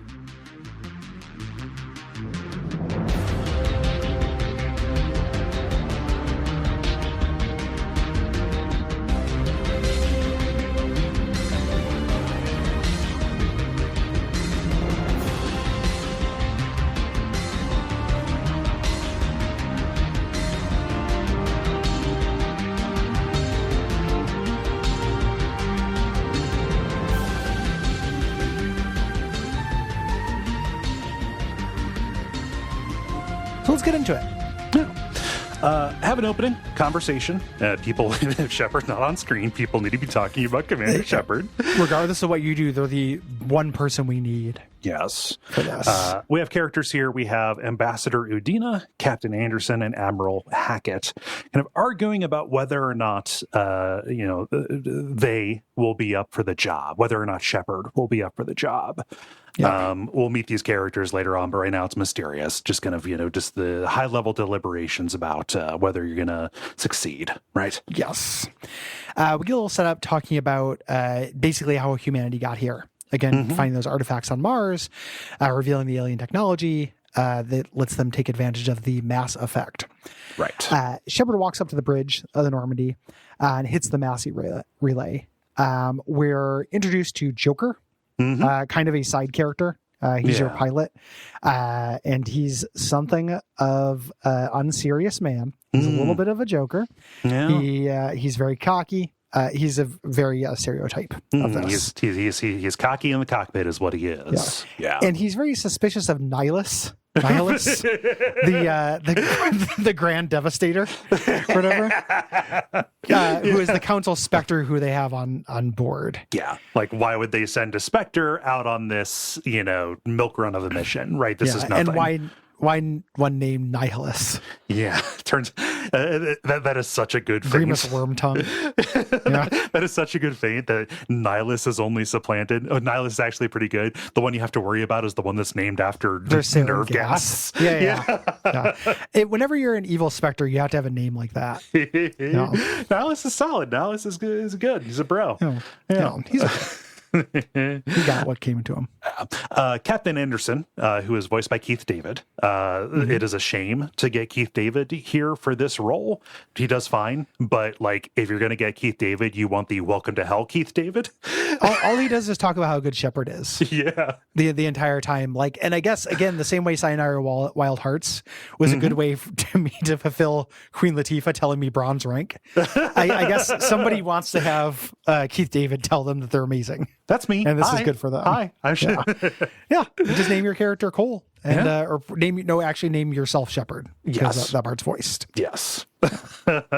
So he calls us to the comm room, and on our way there, we can talk to some people and learn, just kind of like why this is a weird mission, right? Like, hey, we're fully staffed, a Spectre's on board, we're headed basically to the middle of nowhere, this farming planet called Eden Prime. Yeah, something's going on. Yeah. We go to the comms room. Nihilus is there. Anderson says, you're right. There is something different. The real mission is we're going to go recover a Prothean beacon. The Protheans are the ones who made all the technology we found. Yes. They went extinct 50,000 years ago, and they're the reason why we're in space. Yes. They are like a progenitor race, precursor race kind of thing. Right. Yeah. So we need to get this beacon, and we need to bring it to the Citadel. Nihilus is here to make sure that we recover it. And also, this is kind of a job shadowing thing. Nihilus is here to evaluate whether or not we are, up to snuff to become the first human Spectre, which would be this big diplomatic step toward possibly granting humanity a role on the Council. Yes. Which has 3. Yeah, people. Nobody talks about getting any of these other alien races on the council who don't have a representative. They do. The like the Elcor and all. No, if you talk to them, they like the other, specifically the diplomats for the other species are like, wait a minute, so humans just got here yesterday and you're going to put them on the council? I talked to the Elcor. I didn't get that dialogue. Yeah, that's it. No. No. So Joker interrupts and shows us a transmission from Eden Prime. They're under attack by a huge ship that is shaped like a claw. Yeah. So the mission just got complicated. Lock and load, Shepard. It's time to airdrop down to Eden Prime. And we head there, and we are there with 2 people. We have Lieutenant Caden Alenko. And Richard Jenkins. And Jenkins immediately gets murked. I love it.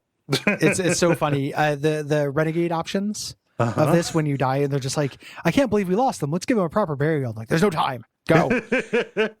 And this is a good time to talk about these first 2 characters, Caden, and then we also run into Ashley Williams fighting the Geth, which are the robots that are here to fight.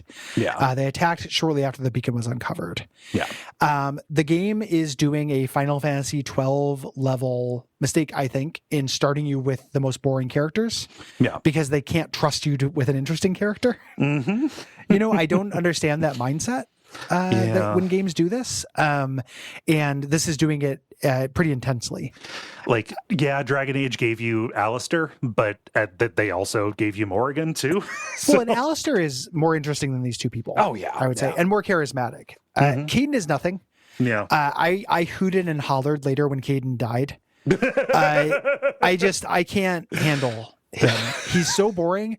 All he talks about is headaches. Mm-hmm. It is the most boring character in like one of these. He's like 10 Pinellos. It's weird to talk about like what these characters' classes are because of how little difference it makes in the combat. But it's worth saying this: Caden is the hybrid between biotic and technical. Right. Yes. So he can, take down and put up shields while also, throwing people around and doing gravity stuff. Yeah. And yes, he is nothing. Basically, his whole story is to give exposition about how, these psychic super soldiers are trained up, and he is humans have a hard time being a psychic super soldier compared to other races. Yeah. So it's that thread, and then he's there to be kind of blandly supportive of whatever you do. Yeah. Ashley is more interesting, even though Ashley sucks. Mm-hmm. Because Ashley is just kind of a racist in this. Yeah. Ashley only likes humans and dislikes aliens. She's the combat specialist. She's the only one who is maxed out in combat, whatever that class is. So again, it ended up making a lot of sense for me to travel with her a lot. Mm-hmm. I got a little bit into her background, talking to her on the ship about her family and everything, but I didn't get very far. Her background is interesting and gives an explanation for why she feels the way that she does. Yeah. In reading about it and stuff, there's more to her story than just space racist. Mm-hmm. But she starts off, the impression is, racist in the year 3000. Mm-hmm. Is the first impression. Still, like, not a whole lot of spark of personality. Like, there's good backstory, and she's kind of sassy, but you're not getting a lot of Like Yeah. we're not on the like this is inherently an interesting and charismatic character. What's funny is they repeated the same the same mistake in Mass Effect 2, giving you the two boring human. Everything that BioWare does that so evidently fucking sucks to me, they do every game, which makes me feel like they think that's good. Like, oh, it's really important that we give you the two bland characters, because if we were to give you, Garrus right from the start, it'd be like giving a Dorito to a caveman and their head would explode from nacho cheesiness. It has this feeling of not trusting you with incident that I really hate. Yeah. We're playing sci-fi. Yeah. Like when Star Trek didn't wait a season to introduce Spock. Nope. He's part of the crew right away, because that's one of the main interesting things you can do with this kind of setting. And to me, in terms of the world building stuff, is the biggest success of this, is like learning about these little alien cultures. Like, as much as it was ludicrous that Tali didn't have in this game, I understand she changes. In this game, did not have a personality other than being representative for her culture. It was still interesting because I was reading a source book on that culture. Yeah. If that's all you have, why are you jettisoning it? It's a bizarre fucking choice from this company. I'm hoping, one of my hopes for this episode is that people will stop thinking that I'm chauvinist against Japanese games and realize that Western games also piss me off really bad. I am as annoyed by this as I get of any console RPG. Yeah. Like, it's doing all the same shit. Basically. Yeah.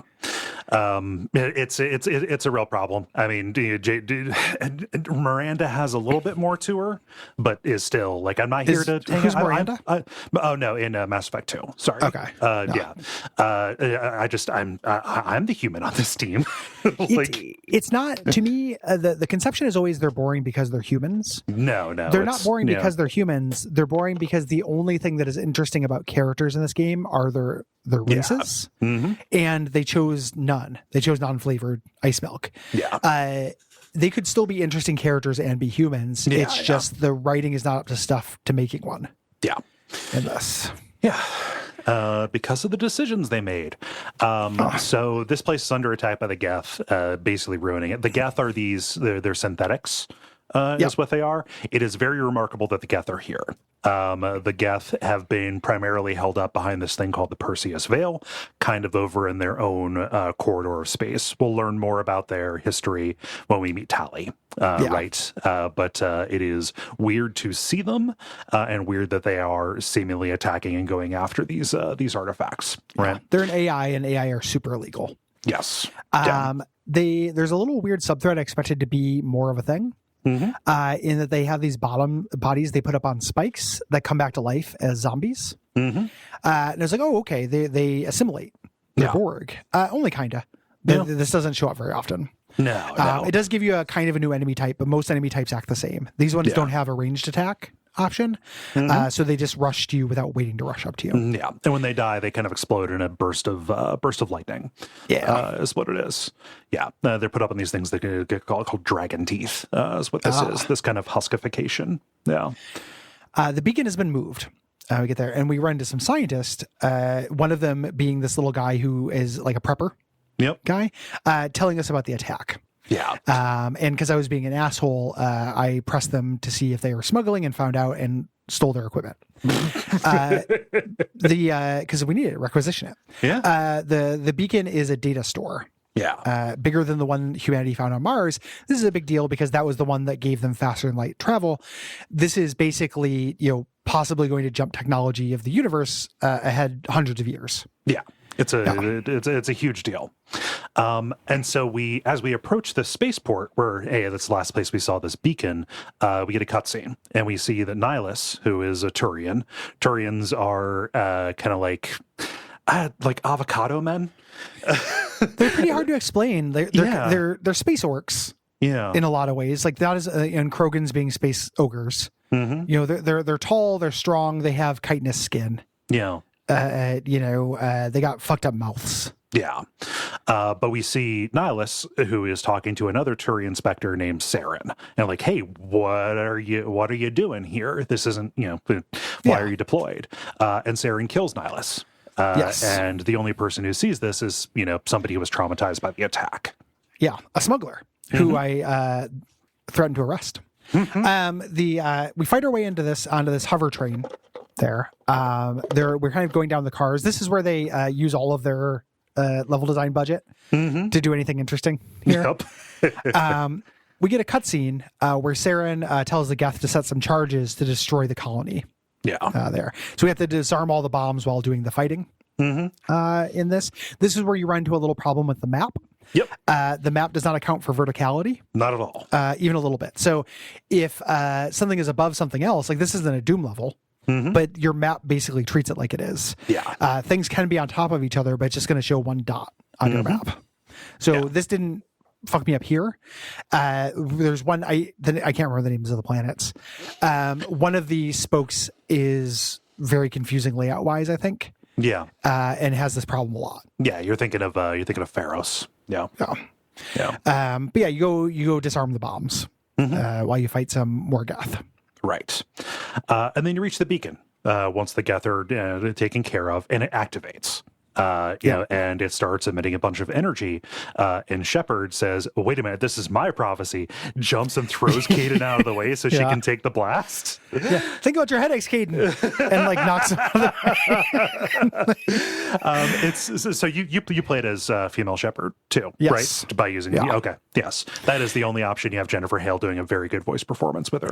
Yeah. It's interesting. Until I started going full Renegade, I kind of didn't understand what the hullabaloo was. Like that was by reputation, I knew Jennifer Hale's voice performance.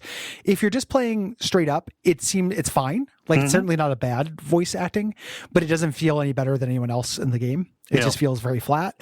Once you start being an asshole, you get some edge into it and it becomes a better vocal performance. Yeah. But I had to be an asshole to unlock that. Otherwise it was fine, like not complaining about it, but it wasn't super exciting. Yeah. When the stakes get higher on the good path, or with good responses, she gets like a real good energy to it. But like if it's, real small shit, and there's not, and she's not reveling in kind of petty crapulence with it. Yeah. There's just not a whole lot to do with the lines that she's saying. Yeah. So I was a little bit surprised that the reputation came there, but eventually I got it. Yeah. Yeah. This gives her a vision of a Nine Inch Nails video. The Protheans basically just taped VH1 classics. And this has a bunch of like, it's not fast forwarded, pig carcasses decomposing, but it has the sense of that, like a bunch of super flash, fast MTV, filter video. Yeah. Thing to me. Lots of abrupt, loud sounds. It's just a bunch of visual noise and nonsense that broadly show destruction. Right. Yes. Then it explodes. Saren's second in command informs him like, the destruction failed, and Shepard used the beacon, and he gets very mad. This human must be eliminated. And we wake up in the infirmary. Dr. Chakwas. Saying, "Hey, you have strange brain activity, but otherwise you're fine. It is such an amazing mind that can handle that download." Yeah, I'm very impressed. You, the player. Yes. So, Captain Anderson, briefs me like, "Hey, here's what's going on since the mission. We've got a lot to explain." Right. The Geth haven't been outside of the Perseus Veil for 200 years, and Saren has gone rogue. Him and Saren have history. And he says like, this Saren guy, he fucking hates humans. Like he's going to do anything he can to set us back. Yep. So we go to Joker and we tell him to warp to the Citadel. Just in time, to see the council ship, the Ascension here. We head in. Introduced to the Citadel. We're on a leash here for the beginning of this, but eventually we can kind of walk around. Yeah. It's probably worth chatting about that at some point because it's a big part of what people love about this game, I think. Yes. Is walking around this hub. Yeah. Initially, we start in the Alliance Embassy. We talked to Ambassador Udina, being very mad at the council for not sending aid to Eden Prime. Right. Just letting them, we had to do it with our one-man army. Right. And a lot of people died. And they say, it was your fault, you stupid humans, for putting a colony right at the edge of the Traverse, which is where the Geth hang out. Just because of the inconsistency of the council, they are specifically encouraging humanity to colonize those worlds. Yes. Because they do not want their races to do that. Yes. Racism goes round and around in Mass Effect. It's that fucking UN. They don't allow for American supremacy. They keep fucking us over.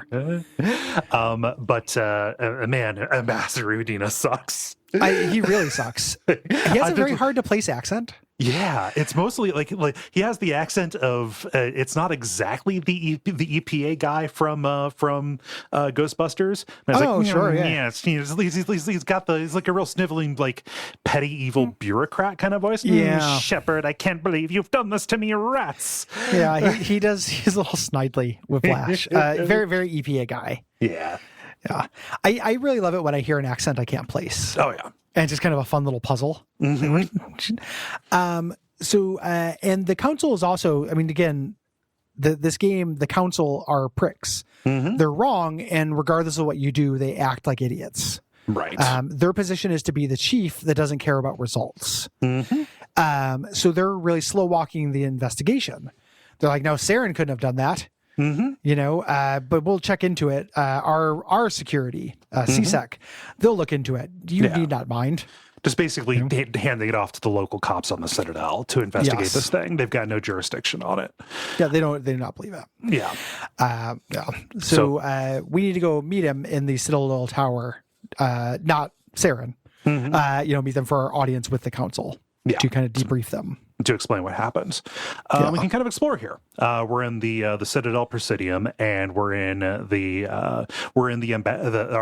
embassies with the other kind of sidelined races here, and we get to go meet a couple of them, like next door to Adina's. We can meet an Elcor and a Volus. Yes. I fucking love the Elcor. A braver game, you'd have an Elcor companion. Yes. They would never do that. Nope. BioWare will never do that. That would be great. Yeah. So, think of how fun it would be. Elcor are these big aliens. They're like elephant men kind of thing. Not the Elephant Man. They look kind of like elephants. Yes. But among each other, they primarily communicate through like low vibrations and smell. And they do not have they didn't evolve with the need to impart any inflection or emotion. So everything they say is super monotone. And at the beginning of every sentence, as they are speaking out loud to other species, they have to indicate how they're feeling or what it is. So they say, pleasant greeting. Hello, Shepard.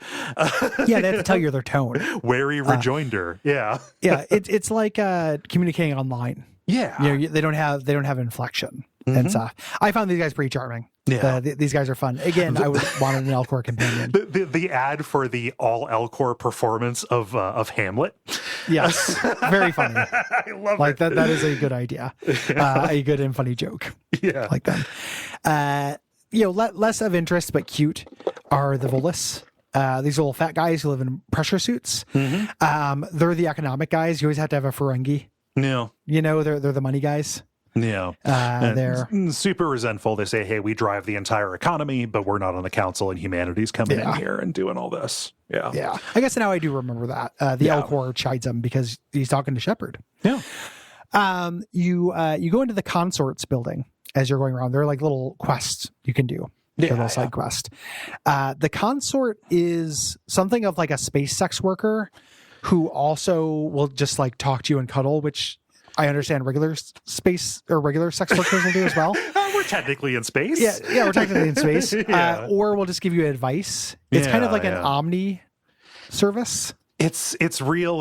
Sally's Place from Callahan's Crosstime Saloon. Yeah, like it's a brothel, but more of like an artistry and like diplomacy kind of thing. Yeah, you get a really bad when you run into this character. You get a really shitty male gaze. Yeah. Of her walking up the stairs in this horrible mannequin. Every single Asari is shot that way. They're the sex aliens. Yeah. The super sex aliens who are super loose and will have sex with you, the player, because their culture demands it. She's talking about a client named Septimus who is spreading lies in Chora's Den, which is the bad bar. Yeah. The way this quest works, like we'll talk about Chora's Den and stuff, but you just go there and tell them to stop. Yeah. In your perceived thing, and you go back and get $50. Yes. That's the quest here. Like the consort is interesting, like as a concept, that's fine, like an omni sex worker. But in terms of what you actually do, it's never anything interesting. Yeah. You go somewhere and shoot somebody, or you go somewhere and tell them to stop. Mm-hmm. Yeah, that's pretty much it. And that's pretty much the end of the consort as a thing. Yeah. It seemed like it's going to be very important. To me. Yeah. As you're headed over the Citadel Tower, you can also run into a Hanar, who this is a race of jellyfish who kind of have a little bit of a hive mind. They always refer to themselves as us, just as like representatives of the entire species. Not in a way that every alien you meet is a representative of their entire species in the rest of the game. This is very specifically a grammatical construction. But he's in trouble with somebody from CSEC because he is here proselytizing. He is here preaching about the Enkindlers, which is their name for the Protheans. They worship the Protheans for basically uplifting them. Yeah, surf shit. Yeah. You can then respond. He's getting into a fight, and again, you just decide what you want to have win. Yeah. You can pay for his preaching license. You can intimidate the CSEC guy. You can intimidate him. Mm-hmm. You get $50. The end. It's just the Trailer Park Boys meme. Here, take $100 and fuck off. Yeah, it's very that. Or the tweet where it's like me on Twitter. Got to hand it to $100.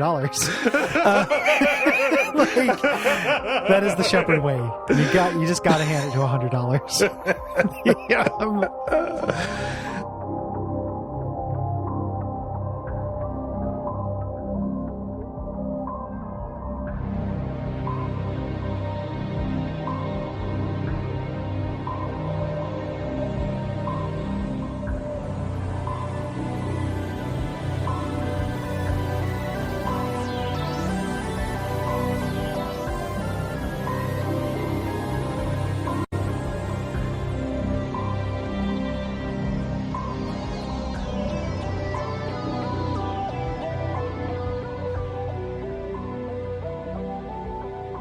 So you go to Citadel Tower.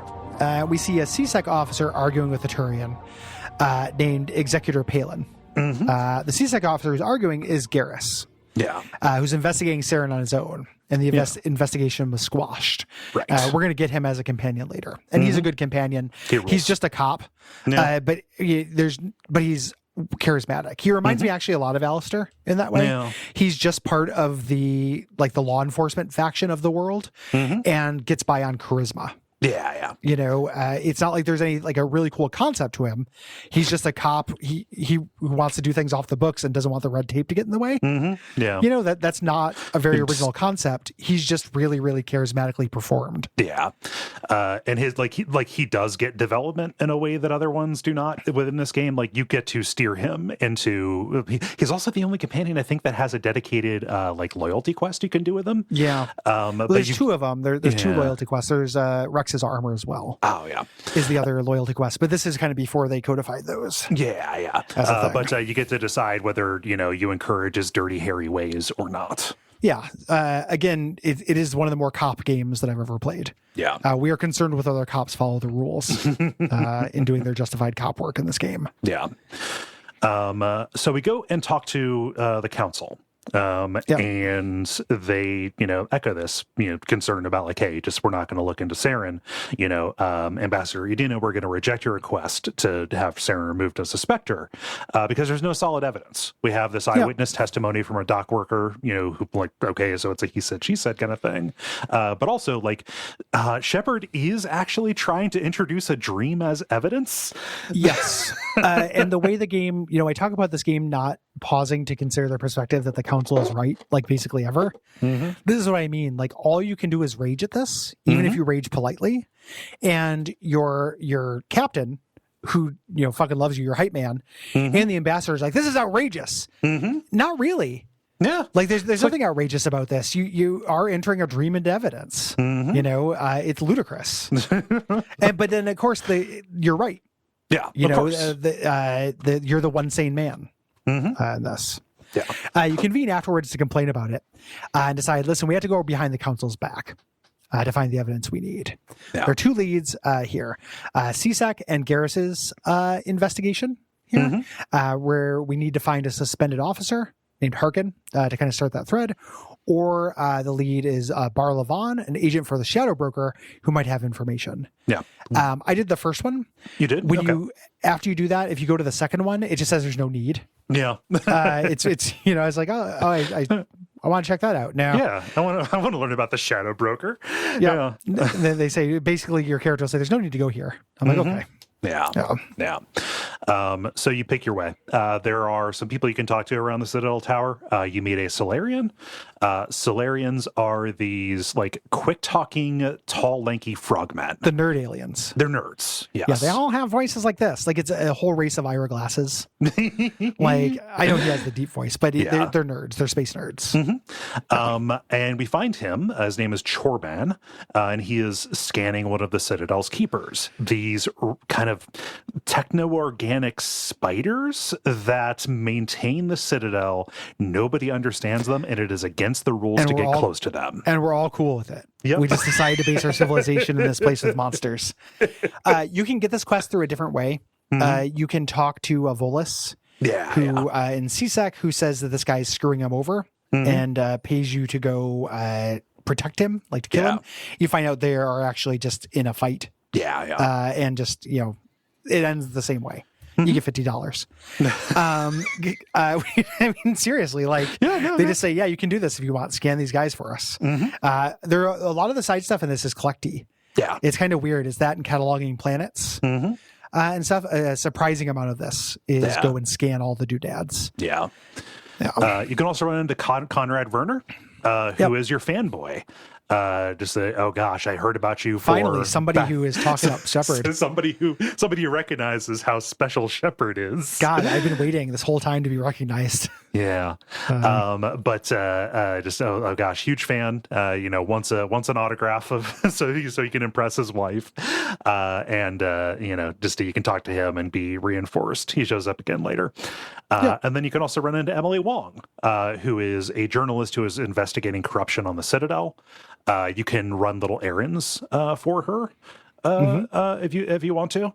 She's the good journalist. We'll talk about the other journalist with a deeply problematic scene a little bit later. Yeah, I don't think I got that one. I as being an asshole, I was just told the journalist to fuck off, and the bad journalist is like, "You'll hear about this," and then I didn't hear about it. So, and that that's probably on me. I probably just didn't. I'm not saying the game did anything. I just didn't trigger the scene.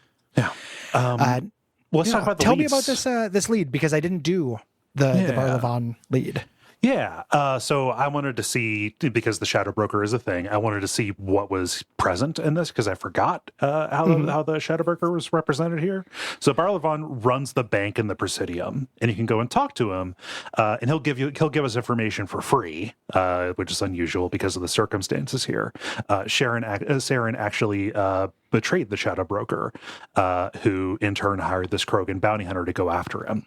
The Shadow Broker is this person or organization that primarily works in secrets. Yeah, it's an information broker. Yeah, information broker kind of person. Heavily shrouded in secrecy themselves. The complete deniability from everybody. Like, this guy doesn't even know, has not actually met this person, but is working as an agent for them. Fairly standard trope. Yes. So we've got to go figure out what's up with this bounty hunter. We go and see, and this is Rex. This is a companion we're going to get. He's at the CSEC Academy, getting in trouble because he has threatened Fist, the owner of Cora's Den, the bad bar, and says, hey, this Quarian came to the Citadel with information that connected Saren to the Geth, and Saren and Fist crossed the Shadow Broker to go after her. So we have, Rex going after this Quarian here. This is the same way that you go the other way. The same thing happens. You just get there. You get to the same. You meet Rex and go to Cora's Den. It's just a slightly different articulation of how you're going to get your $50. So you go to Cora's. You go to Cora's Den with Garrus and yours instead of going with Rex. Yeah. Yes. Exactly. But you get Rex later. Rex is there and joins up. Yeah, you actually run into him talking to a guy, and he joins you. Whoever you don't pick up is going to be waiting for you by the elevator to your ship when you go to leave. Yeah. They know you're coming, so it's a little combat encounter. A weird thing that makes this combat encounter kind of different is the presence of circular geometry. Yeah. The cover system doesn't account for it. So taking cover at the edge of the bar often doesn't work, either for you or for the enemy. Yeah. I didn't see this happen again. Nope. There's a geometry at weird angles, but this is one of the only times in the entire universe a circle occurs. Mm-hmm. It doesn't, the combat, the sticky cover system does not work with it. Right. It's real weird. Yeah. You get to the end, and I intimidate some guys out of leaving. Or this isn't worth dying for. I'm Shepard. And then you go and you fight kind of a boss fight versus Fist and his turrets. Yes. That he has here. Yeah. It's just in the same engine. The boss fight game in this is really weak. Yeah. Because the engine doesn't support multiple types of play. So like the two types of bosses you get are absolute like fucking kill me now death bullet sponges at the end, or go hunt down the doodads with the giant plant. This one is just like a regular fight, but with the added complication of turrets. Yes. Yeah. And we take him out. The core is then under new management or whatever. And he says like, hey, he begs for his life. And says like, hey, that Quarian, who is involved in all of this, wanted a direct meeting with the Shadow Broker. But he set her up to walk into Saren's ambush. She's this, floating loose end that can prove this connection. And says, she's headed for these wards. And then Rex kills him because that was the contract that was here. And we need to, race to get to the alley where Tali, this Quarian, is and save her. Yeah. We should probably talk about Rex. I got Rex a little bit later. Yeah. This is the best companion to me by a lot, at least in Mass Effect 1.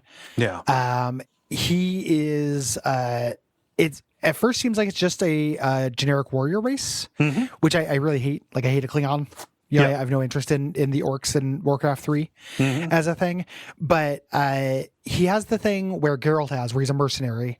So he doesn't end up falling into the just like, I'm just good or evil. And then the idea of this race that it got, according to the galaxy, got out of control and accidentally had their ability to procreate taken away. Like all the stuff with the genophage, I think is interesting. Yeah. In terms of plot elements that are started in this one that would draw me into sequels, that was the strongest thing. Yeah.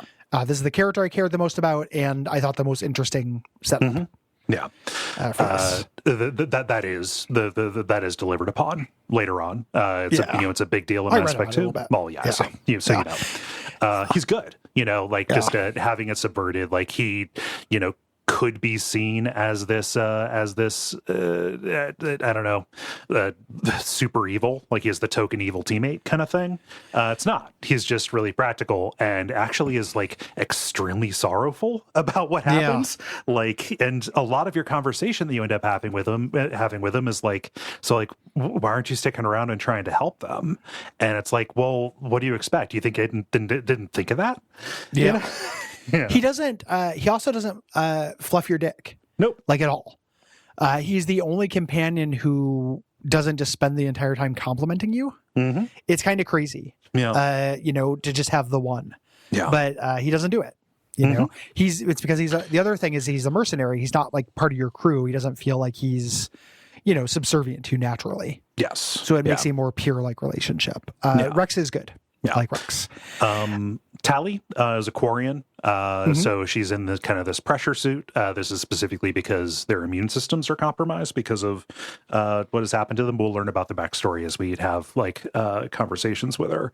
Her performance is very good, I think. Yeah, I like Tali as well. Yeah, Tali's good. Tali I ended up rolling with Tali, Garrus, Rex, and Ashley, depending on whether I was mechanics focused or flavor focused, but Tali basically all the time. Yeah. I had no tech skills, so I needed somebody who's maxed out on the tech skills. And I like Tali. Yeah. Tali's interesting. I liked learning about her race. Like, it's hard for me to separate what is interesting about her versus what's interesting about the Quarians. To me, but I thought that she was cool. She gets more of an individual personality once you go and meet the other Quarians. I'm sure. Yeah, there's all these things that eventually will go and just act two stuff. I hope that it is understood that I am not trying to convince you to go check out the other one, and that I'm not saying I'm you're not using it. Me. Right. I don't feel big timed by it at all. Yeah. For me, it feels. The fact that I came away from it with all of these questions and these feelings, like I almost think Mass Effect is almost unique in terms of trilogies for waylaying these payoffs into later entries. Yeah. Like if you look at other big trilogies and stuff, like you look at like Star Wars. Yeah. I don't like Star Wars, but the movie A New Hope doesn't do this. Right. Like you get like, yes, you learn more about, you know, say like a Han Solo, but he doesn't just sit there and be like, bounty hunters have this place in the universe. I have no further dialogue. And then, you know, you get more of a sense of his personality. You know, for that, like it is more of a complete story and has more complete arcs that then are later built upon.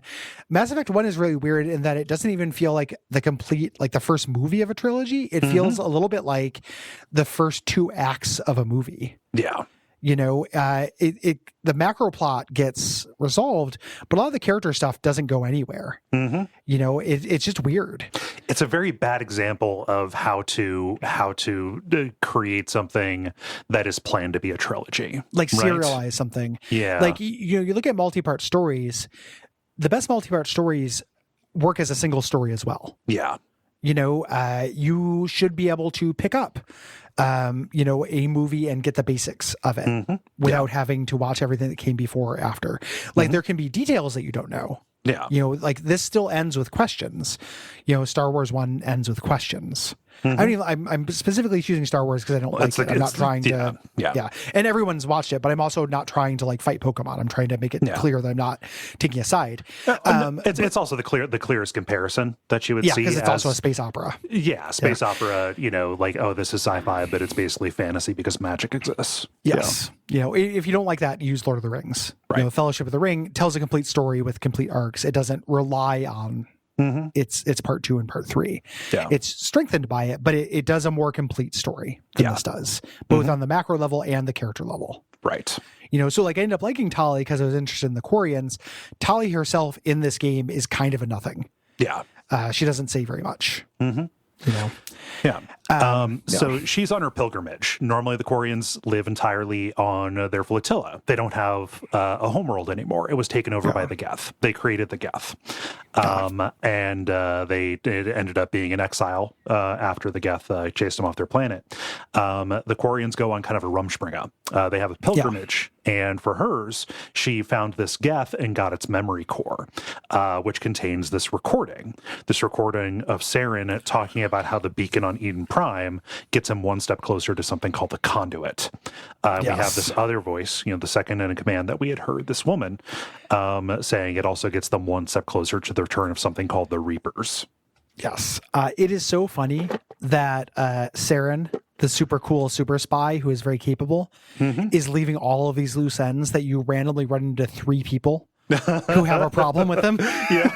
Like he's just making enemies throughout the, like of your companions, every one of them except for Liara, you meet here and they already, or on the planet, and already have a reason to hate him. Yeah. They're all bringing evidence to the council, and the council's all saying, nah. It's so funny. Although Tali's works. Yeah. Tali eventually works. Yeah. This is the straw that breaks the camel's back. These Reapers, Tali knows about this. And she says, like, hey, the Geth believe that the Reapers existed 50,000 years ago, and that they drove the Protheans to extinction, and then disappeared themselves. Yeah. You know, they got rid of everybody, but then didn't take over. They also pulled back. And Shepard recognized this. Hey, this must be like parts of what I saw was this Prothean extinction. Yeah. So this recording, if we take it to the council, they accept it. Yeah. Saren is discredited, and they'll begin this kind of hunt to bring him in. Yeah. Is the idea. There's an Asari on the council who recognizes the other voice on the recording. It is the gigantic titty witch matriarch Benezia. Yes. A powerful Asari elder and a ridiculous piece of fan service. Yes. Yeah. So they don't believe in the Reaper threat. However, no, they don't believe in the Reaper threat. Also, they're not going to send any fleets into the Traverse. Fuck the humans and fuck the Reapers. We'll do the minimum because we're portrayed as cartoonishly stupid and evil. Yes. You know, so we're not going to protect any human colonies, even though that's obviously who the Geth are attacking. Yeah. You know, not going to extend and possibly anger other sources of power out there. Yes, but we're going to make you a shepherd, or make you a specter. You're already a shepherd. You're already a shepherd. We're going to make you a shepherd. You have to go do animal farm shit. Going to make you a specter. and you can go after Saren alone with your ragtag bunch. Yeah. Here. So we go to CSEC and speak to the requisition officer. We find Garrus here. He resigned from CSEC because he's sick of them having to go by the book. Mm-hmm. You know, he's McGarnagle. Yeah. And he wants to come with you. Yeah. So we head to the docks and we find out that Anderson, our hype man, is stepping down. You know, like, hey, you're a Spectre. You kind of outrank me in this. You know, and he's always, we're going to find out he always wanted to be a Spectre. That's his history. Yes. Is that he's mad because Saren tanked his chances of being a Spectre. Everybody wants to be a Spectre. Mm-hmm. It's like living in a world where everybody wants to be the guy from 24.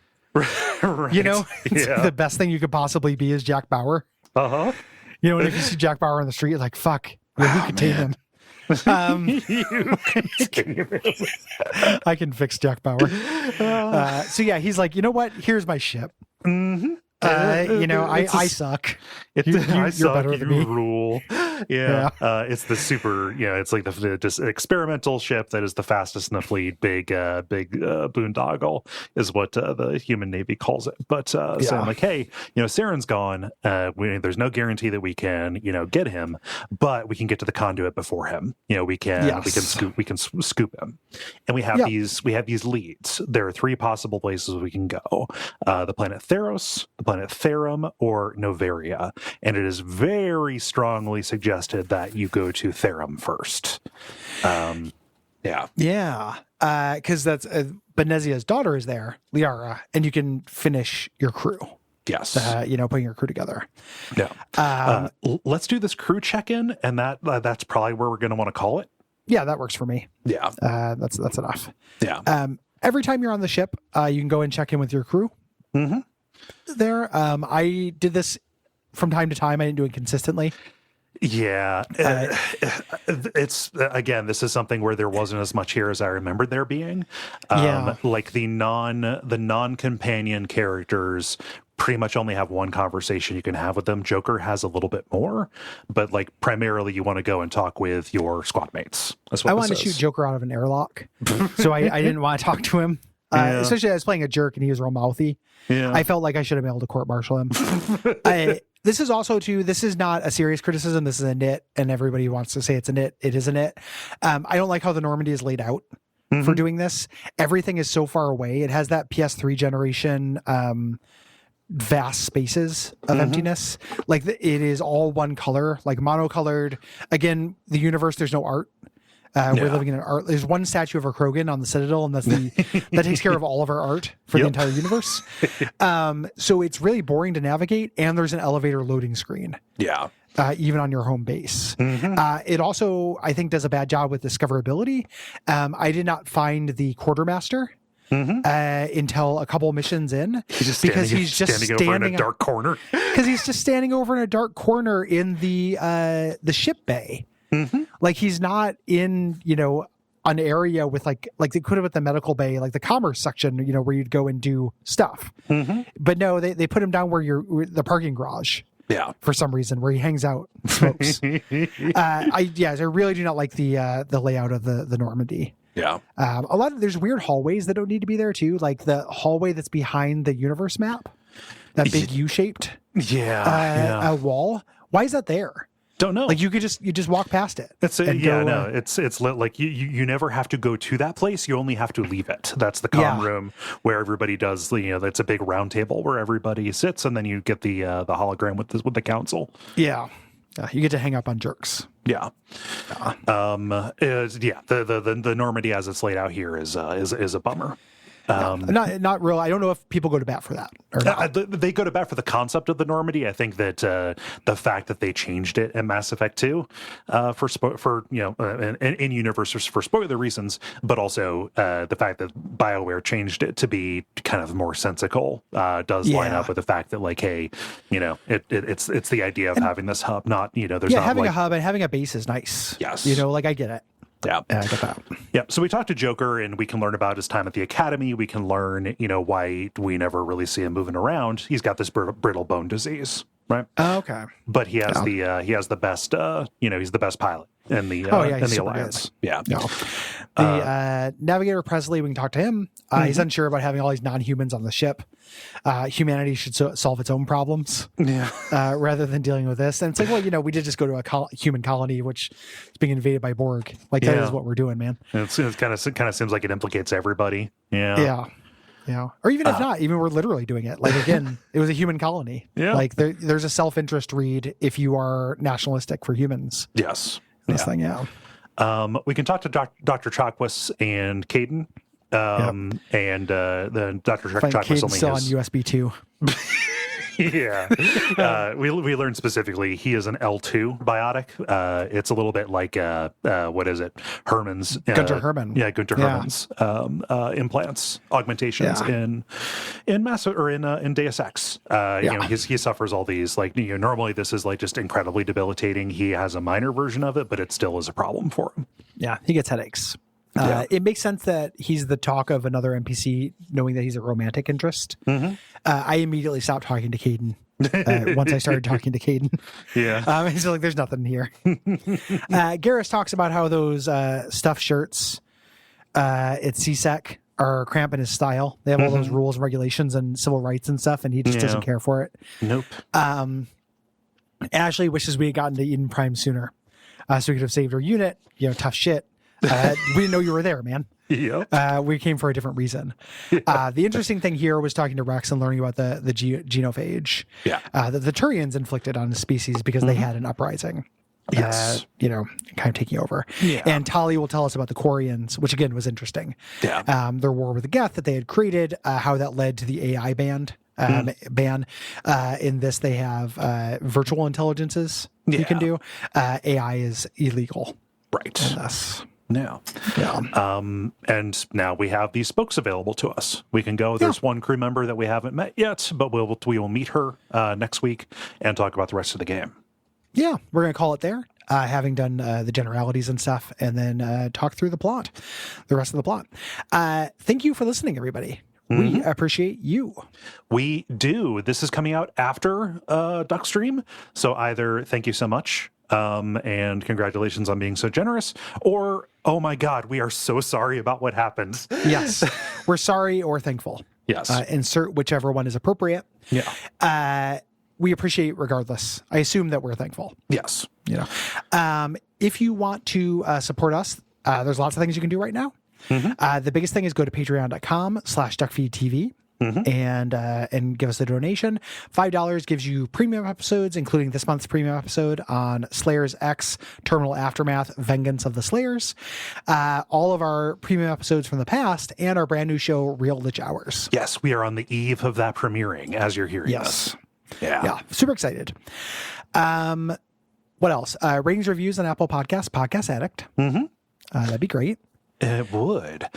If you have thoughts about Mass Effect or about Slayers X Terminal Aftermath Vengeance of the Slayers, go to duckfeed.tv/contact and click the WAF button and write in there. Please keep your responses brief and specific. Those are the two things that help us out a lot. The deadline for that is December the 15th. Yes. And join us in thanking Gwen, our producer. Thank you, Gwen. Yeah, we appreciate Gwen. I think that's it. What should they watch out for until next time? Watch out for that Shepherd. I hear they're really making waves. They're doing great. Your mind is not as good. If you did the Prothean download, you would die. And multiple characters, people who have never met you, will tell you this. If Shepherd slit my throat open with my dying breath, I would say, thank you. I'm sure you did this for the right reason. Yeah, you get results,